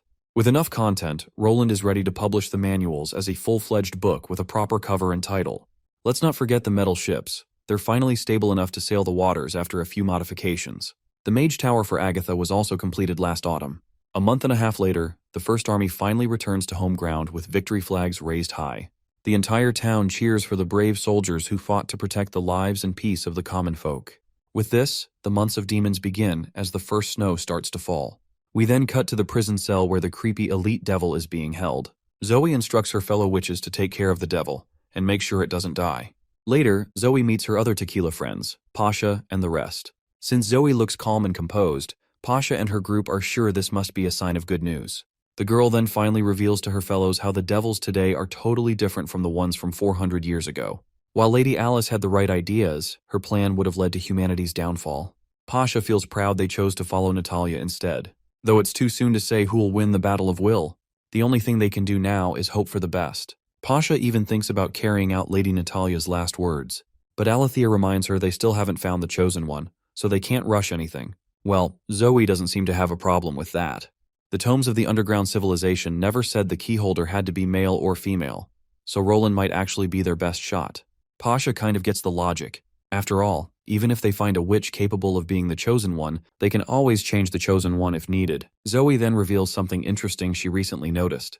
When Camilla heard that Zoe wanted to volunteer to connect with the devil's mind, Camilla immediately agreed. Which probably means that while Camilla is unwilling to harm witches, she doesn't feel the same way about the divine soldier witches, those who are incapable of dying. Pasha then plans to create a path for themselves where they can prove their worth. She wants to become an irreplaceable source of power. After all, power isn't just about physical might. It's also about intelligence. Within Roland's dream world, there are academies, archives, and copious amounts of untouched knowledge that none possess in this world. All they have to do is dedicate some time to mastering the knowledge, so they can start with the basics. In a decade or so, Roland will find himself with talented assistants who will help him greatly, since mortal bodies deteriorate as they age. So only the tequila witches can pass down Roland's legacy. Pasha reminds her fellows that this plan only holds value if they can defeat the devils. For now, they better adjust the divine relic for the soul transferring process. A while later, Roland visits the third Bordertown city, where all the tequila witches have gathered to pay their utmost respect to Roland Wimbledon. This recent victory against the devils has finally forced the tequila witches to fully bind their loyalty to Roland. Even Roland can sense that he's being respected more than ever before by the tequila witches. Predictably, he downplays his efforts by crediting everyone who was involved in the battle for the victory. Looks like he is here to witness the soul-transferring experiment between a devil and a witch. The divine relic has been set up, with both subjects ready for the procedure. The devil's limbs have been cut off to make sure it doesn't cause any trouble. To exhaust this bastard's energy, Zoe kept chopping off its limbs every time it regenerated, draining all its power. Of course, both Wendy and Roland are a little startled just imagining the sheer brutality Zoe had to stoop to. Anyhow, without further ado, Pasha and the others activate the divine relic, and soon enough, the transfer takes place. Looks like luck is on their side because the divine relic is able to sense the devil. Now all that's left is to wait for it to possess the human body. The devil starts going bonkers after being transferred into this human body. Now it's Camilla's turn. She will connect the devil's mind with Zoe. Before they start, Zoe warns her not to sever the connection until she says so. Camilla looks troubled, but Roland gives her consent, so she won't be responsible for any consequences. Eventually, Camilla starts her mojo and tries to connect the devil's mind to Zoe's. Zoe's body begins to suffer as the devil starts taking over. He starts speaking, calling humans lowly creatures and exuding his own superiority. Roland and Wendy look absolutely troubled, as they have no clue what's happening to Zoe. Turns out the devil is just acting cocky and mighty, but in reality, he doesn't have any control over this body. Zoe can move her fingers just fine. So Roland decides to confidently communicate with this bastard of a devil, reminding this crazy ass that he's the one whose army got defeated, not humanity. Roland further rubs salt in the bastard's wound by reminding him how his army got annihilated completely, and how this bastard himself got imprisoned. Thousands of devils turned to dust as they burned. With all that said, Roland questions this bastard. Who's the real lowly creature here? The bastard is in shambles, denying his defeat. He can't believe the devils got defeated. It's only possible if humans found a legacy shard and experienced an advancement. The only thing this devil can think of is that the weapons humans were using must be made with shards as well. Of course, just like Roland, we have no clue what this legacy shard is, or what advancement this hobo is talking about. The bastard seems to be in absolute denial. He spouts nonsense about how humans have never entered the Sky-Sea realm, so they can't be possessing legacy shards. In fact, humans don't even have the rights to enter that place. Then again, if humans didn't enter the Sky-Sea realm, how did they defeat the devil's army? So the devil refuses to believe that his race lost to some mere mortals. Well, Roland gives this bastard another reality check, reminding him that the fact he lost miserably doesn't change no matter how he perceives his defeat. He's the clown here who thinks everything is a lie. The devil gets annoyed for being called a joke. He's even more annoyed that Roland seems so easygoing about the battle of divine will, which is the key to an entire civilization's survival. Pasha also highlights how this guy calls that cone-shaped artifact a legacy shard. If you don't recall, anyone with a deep connection to this divine artifact can enter the stone and see 4 paintings of 4 civilizations. The devil laughs when he realizes humans call this legacy shard a divine artifact. He recalls how this crystal is a legacy of a clan, and if you devour it, you can obtain advancements. The devil further reveals how when those underground civilizations died, humans were all busy hiding away on the surface. Roland now realizes why humans haven't obtained the artifact. If what this devil says is true, then the artifact can only be obtained by killing one of the races. The underground civilization disappeared after the first battle of divine will. Back then, humans were busy fighting the devils and had no time to care about anything else. The artifact not only determines the life and death of a civilization, it's also valuable to other competitors.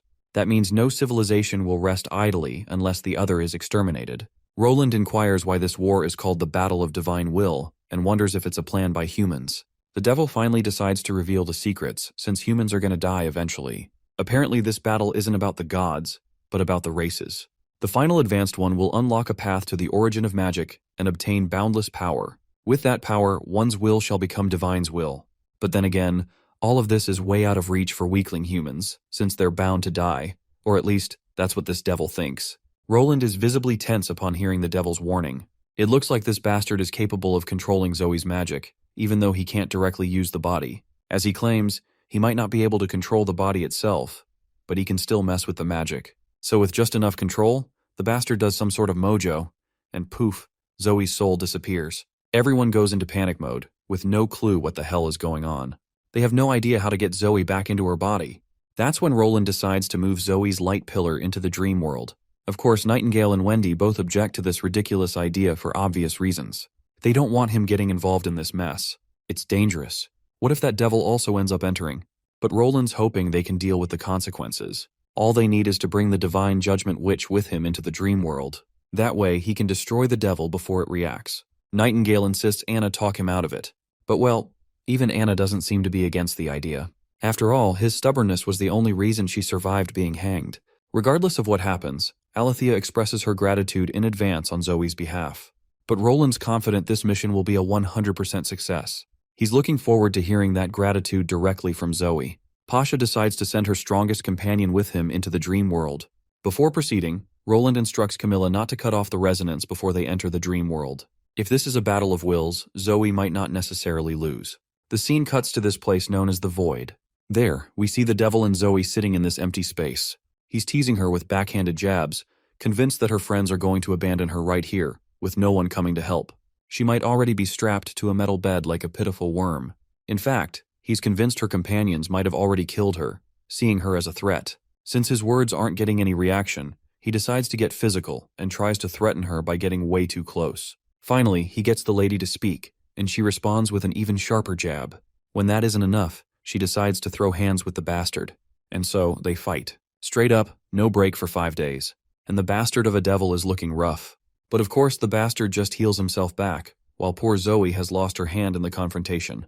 She feels this fight isn't fair, especially since the bastard can materialize a damn sword with magic, while her only weapons are her limbs and her mouth. But it doesn't matter. Her severed limbs begin to reform in the darkness, growing back like she never lost them. To aggravate this bastard even more, she reminds him she's the one who made his life hell by cutting off his limbs over and over back then. It's now day 16 of their fight, and the devil bastard is literally in pieces. It's gonna be a long one, so Zoe decides to start a little chit-chat just to pass the time. She asks him about this place. He responds that it's a space created by his consciousness, a fusion of magic and soul. Bugs like her will never understand the magnificence of it, or at least that's what this bastard believes. Well, this only causes the girl to chuckle a bit when she remembers the dream world Roland is capable of creating. She proudly tells him how that world is so much more. It has people, trees, the sky, the earth. But in here, it's just empty. The devil refuses to believe such a thing even exists. According to him, she has no idea how much magic it takes to create those details consciously. So creating an entire world just sounds ridiculous. If it does exist, it's only possible through the origin of magic. Zoe refuses to believe in such a thing. As far as she's concerned, the origin of magic is nothing but an abstract idea, just like the divine domain. She pushes him to share more, trying to get actual evidence. But this zesty-ass bastard ain't no fool. He's not going to slip up just because she's trying to play smart. Since the bastard isn't giving her what she wants, she pierces his chest, giving him strokes of pain on the spot. Though honestly, she would have spared him all this pain if he just ran his mouth. The devil tries to act tough while trembling, saying he isn't afraid of pain. Well, she's more than happy to crank it up if that's what he wants. Honestly, it's a win-win. She's had this thirst for revenge building inside her for 400 years, and now she finally gets to quench it. Suddenly, Zoe wakes up in the real world, being tightly held by Alethea. She won't let go unless Zoe introduces herself and confirms her identity. Well, the girl isn't sure how to prove she's really their friend. Then she spots Roland lying beside her, and immediately assumes they're planning to use him to confirm her identity. But that's just going too far. She quickly yells out, claiming she's definitely Zoe, so there's no need to enter the dream world. But Alethea hasn't forgotten how the devil could control magic through Zoe's body. Then Roland wakes up without activating the dream world, much to Zoe's relief. Because who knows what that devil would have done if it had entered the dream realm. Eventually, Zoe convinces them she's truly their comrade. No more questions. With the identity crisis settled, they consider connecting Zoe's mind with the devil's again, in order to force him to spill everything he knows about other civilizations. Camilla successfully links them again. This time, it's Zoe's consciousness that dominates. The devil bastard has no choice but to spill all the juicy details. Turns out, the army of the Sky Sea realm has been eroding this continent bit by bit, hoping to turn the whole world into an abyss. If the devils weren't busy fighting off the Sky Sea realm, he claims they would have wiped out humanity centuries ago. That's a huge revelation Roland just got. Basically, the devils were already fighting on two fronts. Their war against humanity wasn't even the main battle. If this bastard is telling the truth, Roland realizes things are way more dire than he originally thought. Roland then gives Betty a thumbs up for taming this wild devil and making it spill everything, sparing Roland the trouble of falling asleep. She feels pretty glad to have Roland's praise all to herself. Meanwhile, the devil is pissed off at being called a devil, hating how humanity stereotypes every different clan as scary and evil. He gets cocky when he reveals that when the origin of magic appears again, everyone's gonna die. At the mention of the origin of magic, it clicks in Roland's mind that maybe this dude is talking about the Red Moon. Even Agatha is having a hard time believing that the Red Moon is made of magic. She's seen the Red Moon herself, and no matter what it is, it's still thousands of miles away from the world. She keeps questioning the bastard if there's any way to reach the Red Moon suspended in the sky. But that bastard doesn't say a word in response, much to Roland's annoyance. He asks if the bastard can at least tell them where the Sky Sea realm is located. Once again, the bastard refuses to say a single word. Roland asks another question, wondering whether the devils destroyed the underground civilization. Again, the bastard gives him the silent treatment, which annoys the hell out of our guy. He tries once more, asking if this shithead knows anything about those crawling monsters with pillars over their bodies. Well, the dude refuses to respond to any questions Roland asks, especially since he's already told more than he should have. Then he goes full maniac, daring them to kill him. He's sure his Lord Hacksword will definitely wipe out all the humans, and all the dead devils will be reborn through the origin of magic. Since this dude ain't giving any good answers, Roland decides to switch topics and question him about something else. He asks a question that directly challenges the capabilities of the devils. Roland's sure this devil won't miss the chance to boast, unintentionally giving out crucial details. And just as expected, the bastard starts rattling on about how he's stronger than anyone could ever imagine. Where the continent meets the Sky-Sea realm, the devil's army is big enough to fill the sky. When the devils march, the earth will quake. He admits that those transcendent witches may have had a shot at defeating the Sky Lord in the past. But now, there's no way in hell they could do something like that. That's when Roland decides to give this bastard a reality check, reminding him he's seen nothing. The ones who hold true power would never let darkness consume the world. When the world is about to fall, they'd even burn their own souls so the living beings on Earth can still feel warmth. So if this devil's bold enough to think he's that powerful, then why doesn't he go ahead and be the light? With that, Roland wraps up his conversation with the devil and walks away, a smile on his face. That smile comes from finally getting some meaningful words out of this bastard. The first thing they learned is that the deep sea monsters were able to fight the devils and their elites, even though the devils had the red mist. That means the deep sea monsters are more complex and a force to be reckoned with. The second crucial detail is that devils didn't refer to their enemy from the Sky-Sea realm as worms. In other words, those deep sea monsters must have undergone some kind of evolution. Anna points out that only one race has been eliminated so far, yet he's saying 2 races evolved, so it doesn't add up. Now that she thinks about it, she has an epiphany. The underground civilization never said the devils were responsible for destroying their civilization. The devil only cryptically said that only those who reach the Sky-Sea realm may obtain the right to the legacy. Roland admits there must be an untold story here. Neither the underground civilization nor this devil has explained the whole picture. Wait guys, my brain hurts. I'm barely keeping up with all this unexplained stuff. There were deep sea civilizations, devils, humans, then the underground civilization that went extinct, and the tequila witches possessing their vessels. I hope we get clarity soon enough. For now, just go with the flow and don't overload. The next scene takes us to Roland holding a small meeting with all the important witches present. Agatha feels terrified just thinking that the Sky-Sea realm really exists, and that these monsters are as powerful as devils. Wendy thinks maybe it's all made-up bullshit. She says they don't have to take this seriously until they confirm anything themselves. Phyllis admits they severely underestimated the devils. There's barely any info on what's on the other side of the Kingdom of Dawn, or what's on the other side of the continent. Phyllis has only read in the archives that the lands are barren, and all you can see are mountains and cliffs. The mountains are usually half submerged in water, only showing their full shape when the tide goes down. Roland finds this description pretty familiar. Now that he thinks about it, he remembers Thunder mentioning something like that when he described the Shadow Sea. Maybe his crew suddenly stumbled across the continent on the other side of Dawn.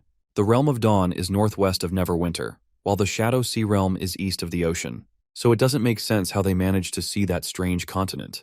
If the world is round, vision should be limited, so how did they see something so far away? This really doesn't add up. He also recalls Tilly's exploration where she found underwater ruins. They weren't built by the Alliance, yet they were spying on the Devil's continent. Well, the only person who can answer all these daunting questions is Thunder. Agatha snaps him out of his thoughts. She empathizes with him, given how stressful it must be for him, but assures him she'll find a solution. Even Phyllis tries to cheer him up, telling him they'll get through this mess so he shouldn't be anxious. Roland notices how they misunderstood his frown as him feeling lost. He snaps back with his usual sass, claiming he isn't scared and has no plans to dump this mess on others' shoulders. After all, when it comes to clearing competitors and uncovering divine secrets, Roland finds way more fun doing it himself than leaving it to others. When facing a source of power like the sun, everything turns to dust, and devils aren't an exception. He's totally hyped to show them what he's capable of in the distant future. We then cut to Azima resting while her friend brings food. Azima seems visibly down, prompting her friend to ask what's up. Turns out, Azima regrets some decisions she's made. She regrets quitting Sleeping Island and not joining the Witch Union. She applied for multiple jobs at City Hall but wasn't qualified for any. Because of her arrogance, Doris and Whitepeer have to feed all 6 of them, and they're stuck living in a tiny apartment. If only she hadn't rejected Wendy's proposal, things might have been different. She's blaming herself for everything. Her friend tries to comfort her, especially since everyone quit Sleeping Spell on their own, so Azima doesn't need to feel responsible for everyone. She's done so much for them before. Now it's their turn to give back. Suddenly someone knocks at the front door. It's Wendy, here to deliver a message that Majesty wants a quick chat with Azima. A while later, Azima and her friends put on their hoodies and walk through a blizzard to get to the castle. Seeing the girls shivering, Wendy assures them they'll take their jackets off once inside. Of course, Azima immediately jumps to the wrong conclusion, thinking maybe Roland's a molester who wants to fondle her chest. But reality's way different from her expectations. Once inside, there are radiators heating the place, making it warm and cozy. And there's this unfamiliar light coming from a chandelier she's never seen. Wendy takes off her jacket and tells Azima to take off her coat too, or she might start sweating. Seeing how massive Wendy's knockers are, Azima starts to spaz out. Literally, if Roland wanted to fondle anyone, it might as well be Wendy, since she's got the big ones, while Azima's chest is almost flat. Eventually, the girls meet Roland, and she quickly bows her head respectfully. She looks timid and anxious, so the gracious king tries to make her feel at home. The reason for their meeting is that he wants to recruit her. He was getting so impatient he couldn't wait another day, so he called her here at night. Azima is startled to hear this, and Roland proceeds to outline the contract details. He'll pay her 2 golden royals per month, and once she finishes her objective, he'll reward her with another 50. Of course, the amount of money she'll make is massive. Enough not only to live a life of luxury, but also to support her friends. Not wanting to blow this opportunity, she puts her ego aside and insists on knowing the nature of the work. Roland finally reveals she'll be searching for a different type of rock. He promptly pulls out a specific rock from his drawer and hands it to her. Azima hesitates to use her magic because, in the past, merchants hired her to find gemstones, but her magic only led them to Searing Flame Island, where they found nothing but gravel.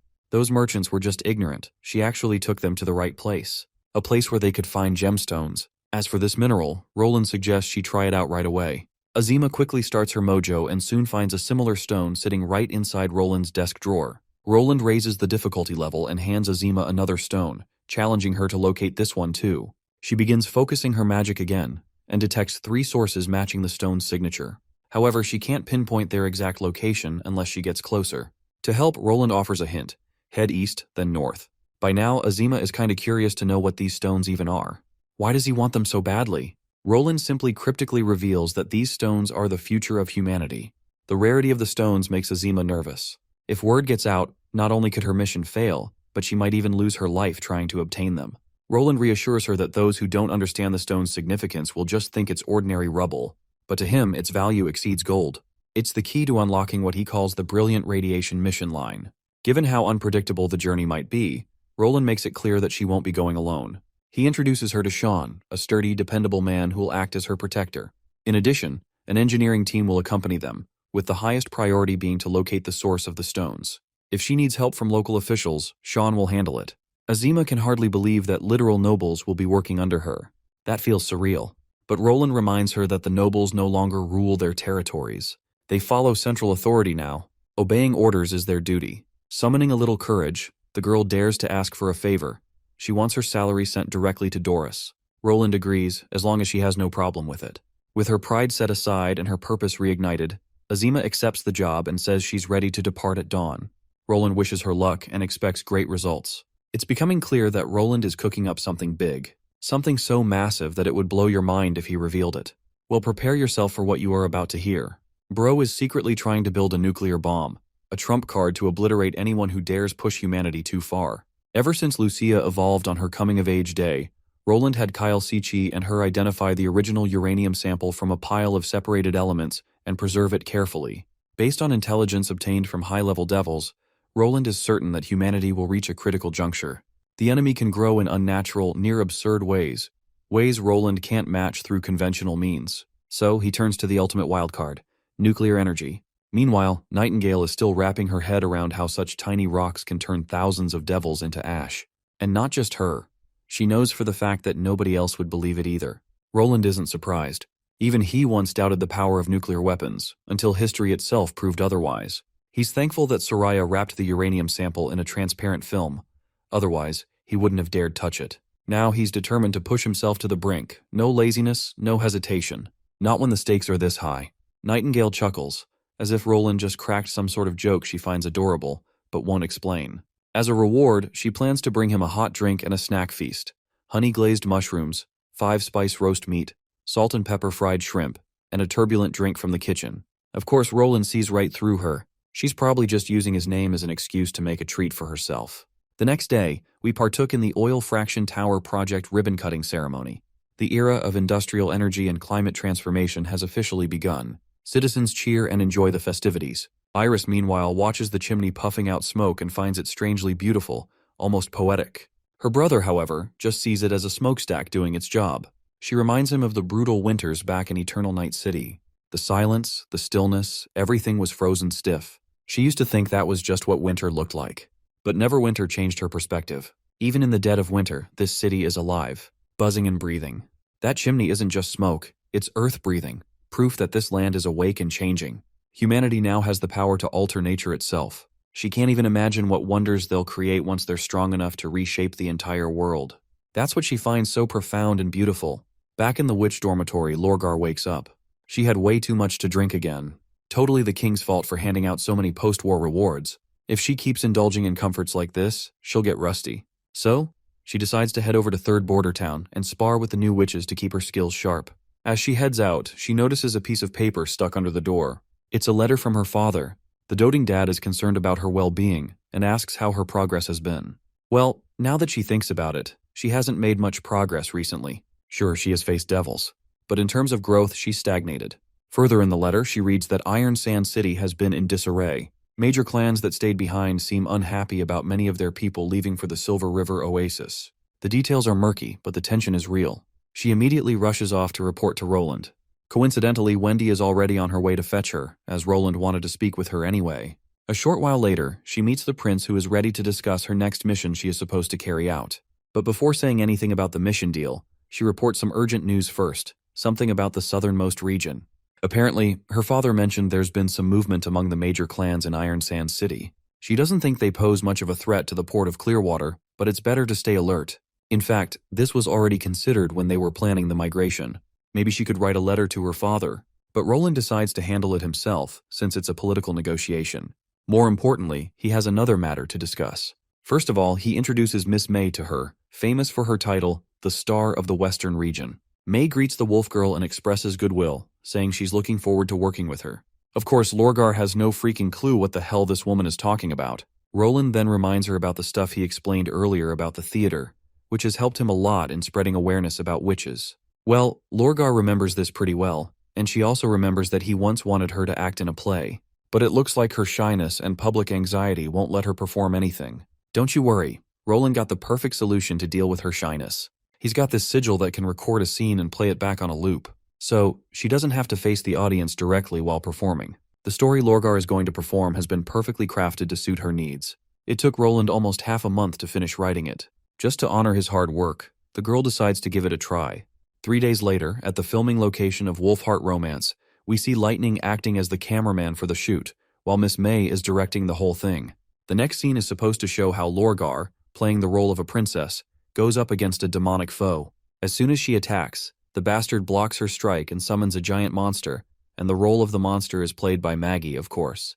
Then come the supporting characters, showing up to help the princess drive the enemies away. Roland asks Anna if she's not going to take a break and relax with them. Well, Anna reveals she still has a lot of work to do, and the internal combustion engine parts need more tweaking.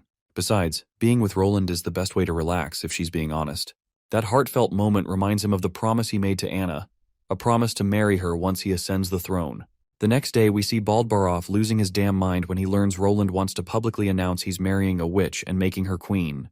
He's not sure if that's even appropriate. After all, witches can't have children, and that's the biggest issue they're facing. If something happens to the king, the nobles might start scheming to take over the throne. So the baldy bastard suggests marrying a minor noblewoman just to shut everyone up. Doesn't matter how he treats her afterward. Of course, Nightingale gets furious at this overly persistent old coot. She hates how he assumes it's totally fine for Roland to have another wife while being with Anna. As far as she's concerned, Anna would never tolerate that.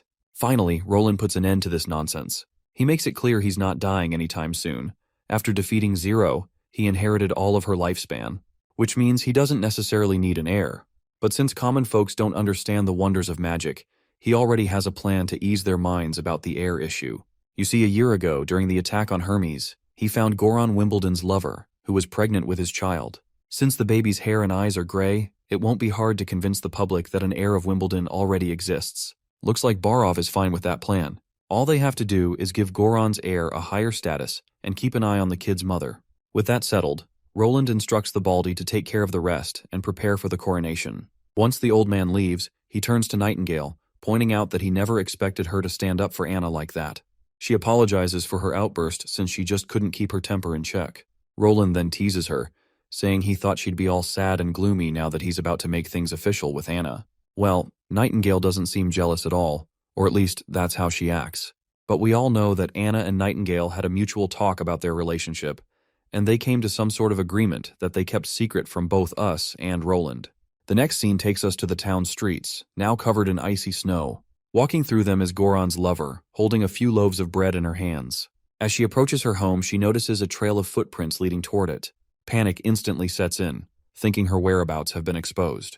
When she sees a bunch of soldiers stationed outside, she bolts into the house as fast as she can. In her rush, she trips over the stoop and falls headfirst into the entryway. Inside, she meets Iris.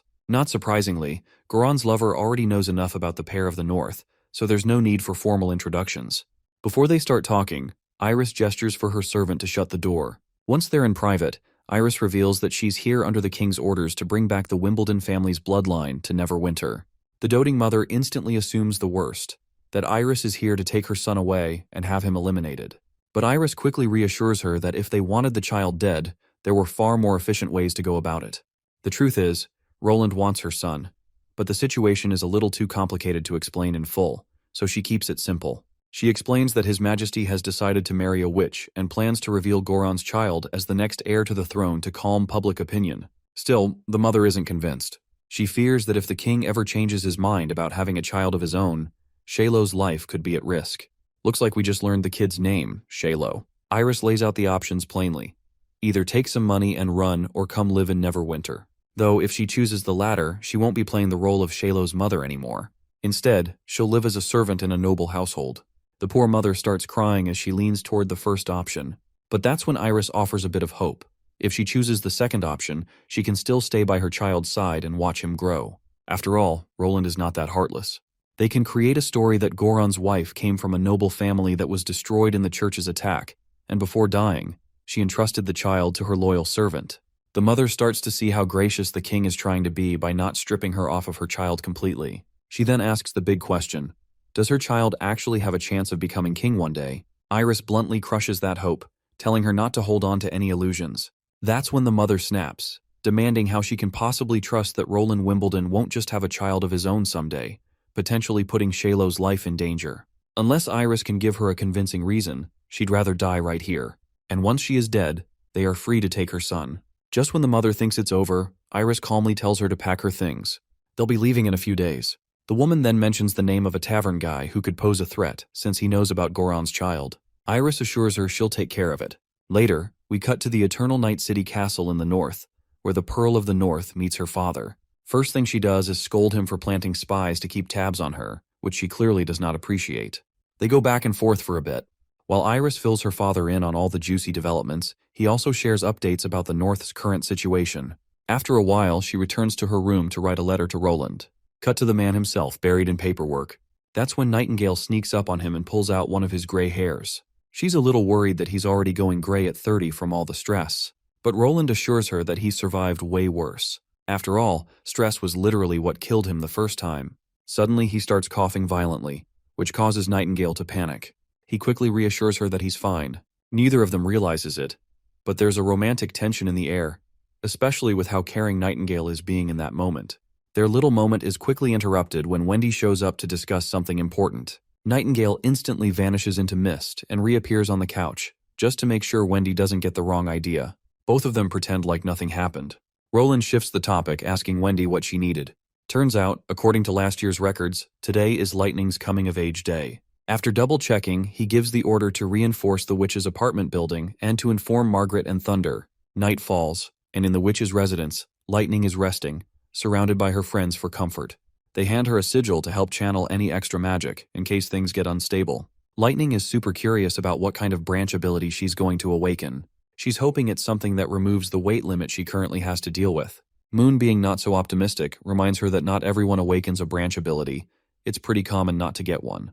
Scroll asks Wendy about Lightning's evolution probability score, to which the big booba reveals she scored a whopping 86 points, which is insanely high. Phyllis is so shocked she gasps for air. Roland, out of curiosity, asks why that score made her react so strongly. Turns out, back in the tequila era, sharing evolution scores was strictly forbidden to avoid witches comparing themselves and feeling inadequate. Roland reassures her there's no need to worry. Awakenings like this are going to be more common in this era anyway. A while later, Roland gets outside of the room, only to find Thunder outside, rocking that goofy disguise. The reason he isn't inside seeing his daughter is that, being the father he is, he knows he wouldn't be able to control his emotions, ultimately exposing his disguise. But Roland isn't sure how much longer he can keep hiding behind this fake identity. After all, she's bound to become an adventurer, and sooner or later, she'll find out the truth. Thunder then quotes a famous saying someone once told him, "Exceptional people often die because of their unparalleled talent, while those with average abilities usually live longer." The one who said this was Sander, the very person who led Thunder onto the path of adventure. Roland is surprised to learn that the disguise Thunder is rocking is based on a real person. Furthermore, Sander lived a quiet life and died saving Thunder from a sea monster attack. He said his only strength was kindness, yet he died because of it. That's why Thunder wishes to uncover the mysteries of those unknown lands before Lightning officially becomes an explorer. Until then, he wants to act alone. Roland finally understands what this man is trying to do. Basically, if there aren't any unknown places left to explore, there won't be any life-threatening risks either. Roland then promises the doting father that he won't let anything harm Lightning until the Battle of Divine Will ends. Suddenly, Wendy reports that Lightning's mana is condensing. Once he gets inside, the adventurous girl reveals the incredible power surging through her body. Though she currently can't release her divine will, she has so much mana inside that all 4 stones have already started to glow. Roland suggests she rest well today and tomorrow, but Nightingale wants to experience her awakening right now. She feels this urge to fly high into the sky and unleash all that condensing energy. Roland gives her permission to take Maggie and fly off. As soon as she takes off, she causes a massive explosion, shocking everyone to their core, including Roland. The next day, Roland is busy asking Baroff about the incident from the night before. Baroff reveals that a crowd of terrified citizens gathered at Town Hall, asking if Neverwinter had been attacked by devils or evil beasts. Roland suggests the old man frame the incident as an aftermath of weapon testing. Anyone injured in the blast would be compensated for medical bills. After the call, Roland's face turns gloomy and serious as he holds Lightning accountable for the mess. The poor girl owns up to her mistake and is willing to accept any punishment necessary. Roland stares at her thoughtfully, but eventually decides to forgive her. The little girl lights up like a kid in a candy store, so excited she jumps to give Roland a huge hug.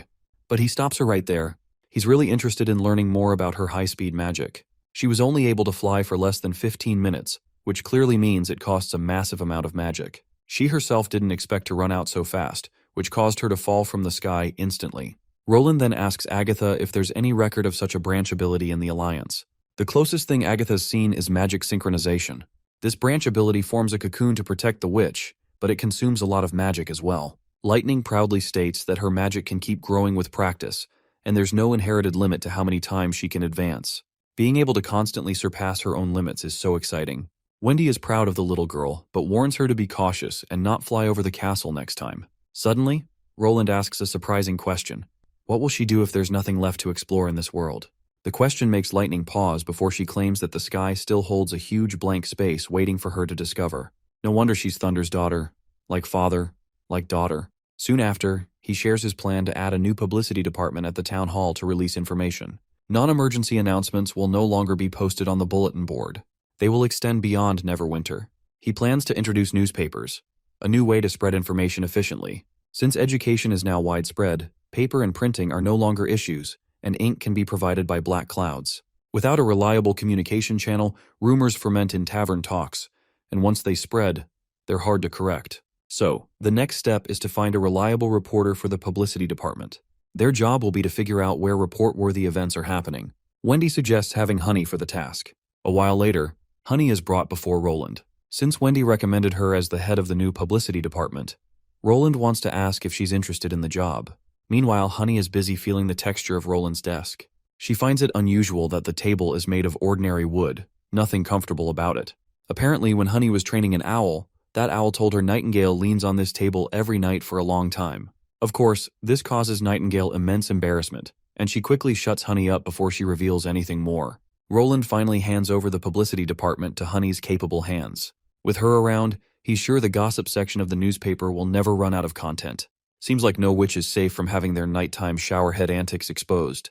The scene cuts to this tavern, where we see that noble-looking gentleman once again. He's reading this diary that's full of all kinds of stuff that's been the talk of the town lately. Suddenly, he hears a clamor outside, so he rings a bell and summons his waitress. He inquires about the commotion downstairs. She reveals that everyone's buzzing about the newspaper. His Majesty has mentioned that it'll take over the bulletin board.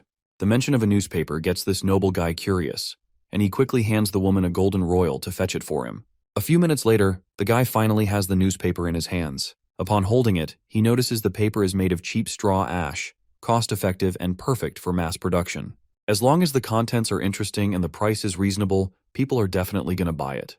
They both read about the upcoming theater show known as Shadow Magic. If you don't recall, Shadow Magic basically refers to the digital movie Roland has produced, which is going to be broadcasted on a screen. Everyone in town's talking about it and dying to watch the show. By now, even this nobleman is intrigued and decides to rush to town to book a showing for himself. The queue is long, with people pushing one another to get tickets first. Miss Me and Carter are also there. From afar, Me notices her teacher, Kajin Fiss, entering the theater through a private door, so she and the other actresses rush to meet their senior. She even tries to introduce herself, but Kajin's assistant tries to shoo the girls away. She insists on talking to him, hoping to clear up any misunderstandings that might be keeping them apart.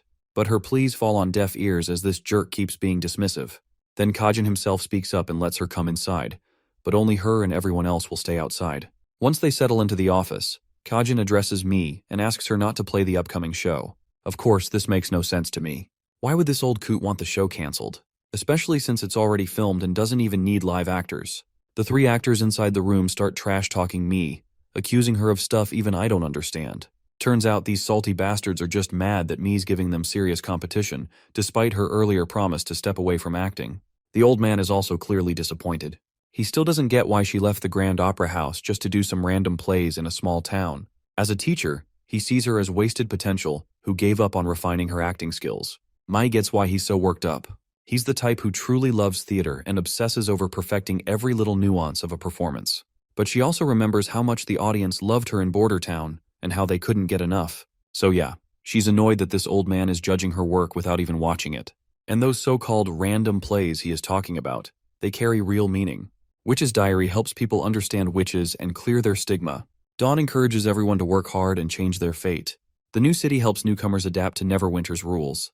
And A Hero's Life helps those who lost loved ones in the war regain their strength. She clearly remembers his teachings, like how the best plays immerse the audience in the lives of the characters.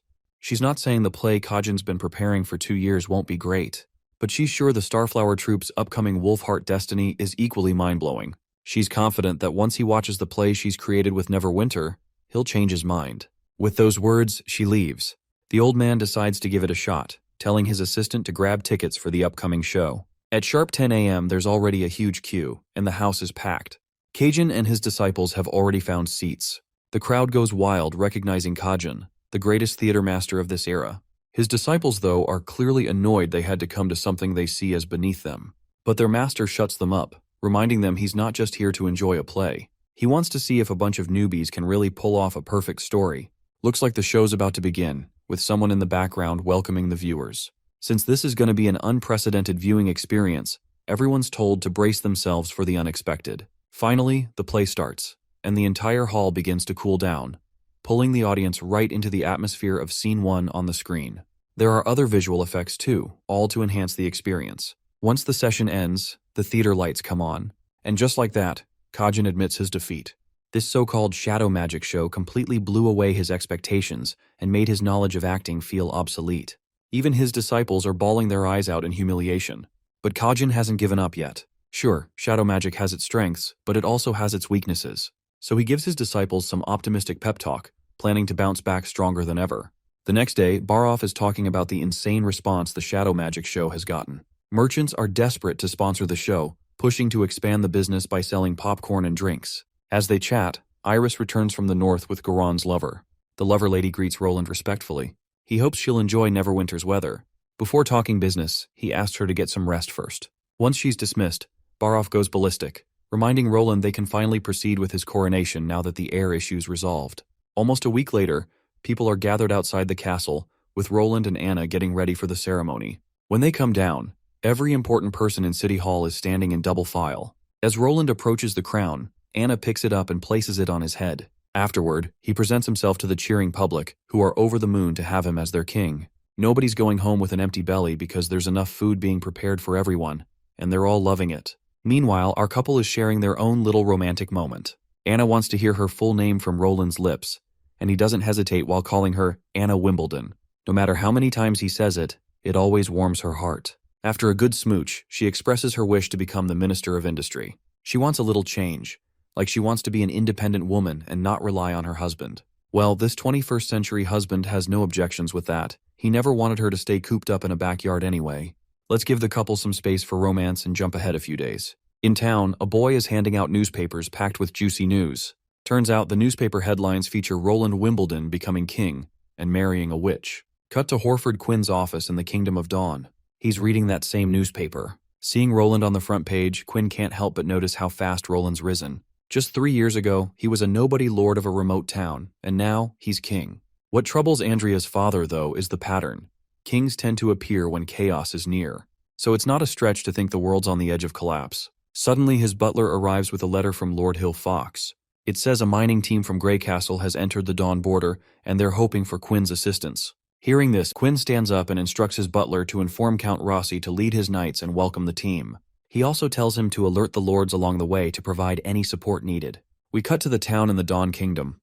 The marketplace is buzzing with stories about devils and how terrifying they are. Through the busy streets, 2 witches are walking, hearing all the tales people are sharing. These girls seem to be pure witches. After the acting pope died, one of them led the remaining Judgment Army to retreat from the new holy city and rebuild the church here. Unexpectedly, after hearing about Hermes' fall, the Bishop of Grand Duke Island betrayed them and became its new count. He even hanged their envoy outside the city. Now the witches and church's followers are hiding like mice in the shadows. But she's planning to turn things around. She's waiting for the battle of divine will, and she's sure the world is headed for chaos. She is counting for days until she unites with Roland in hell.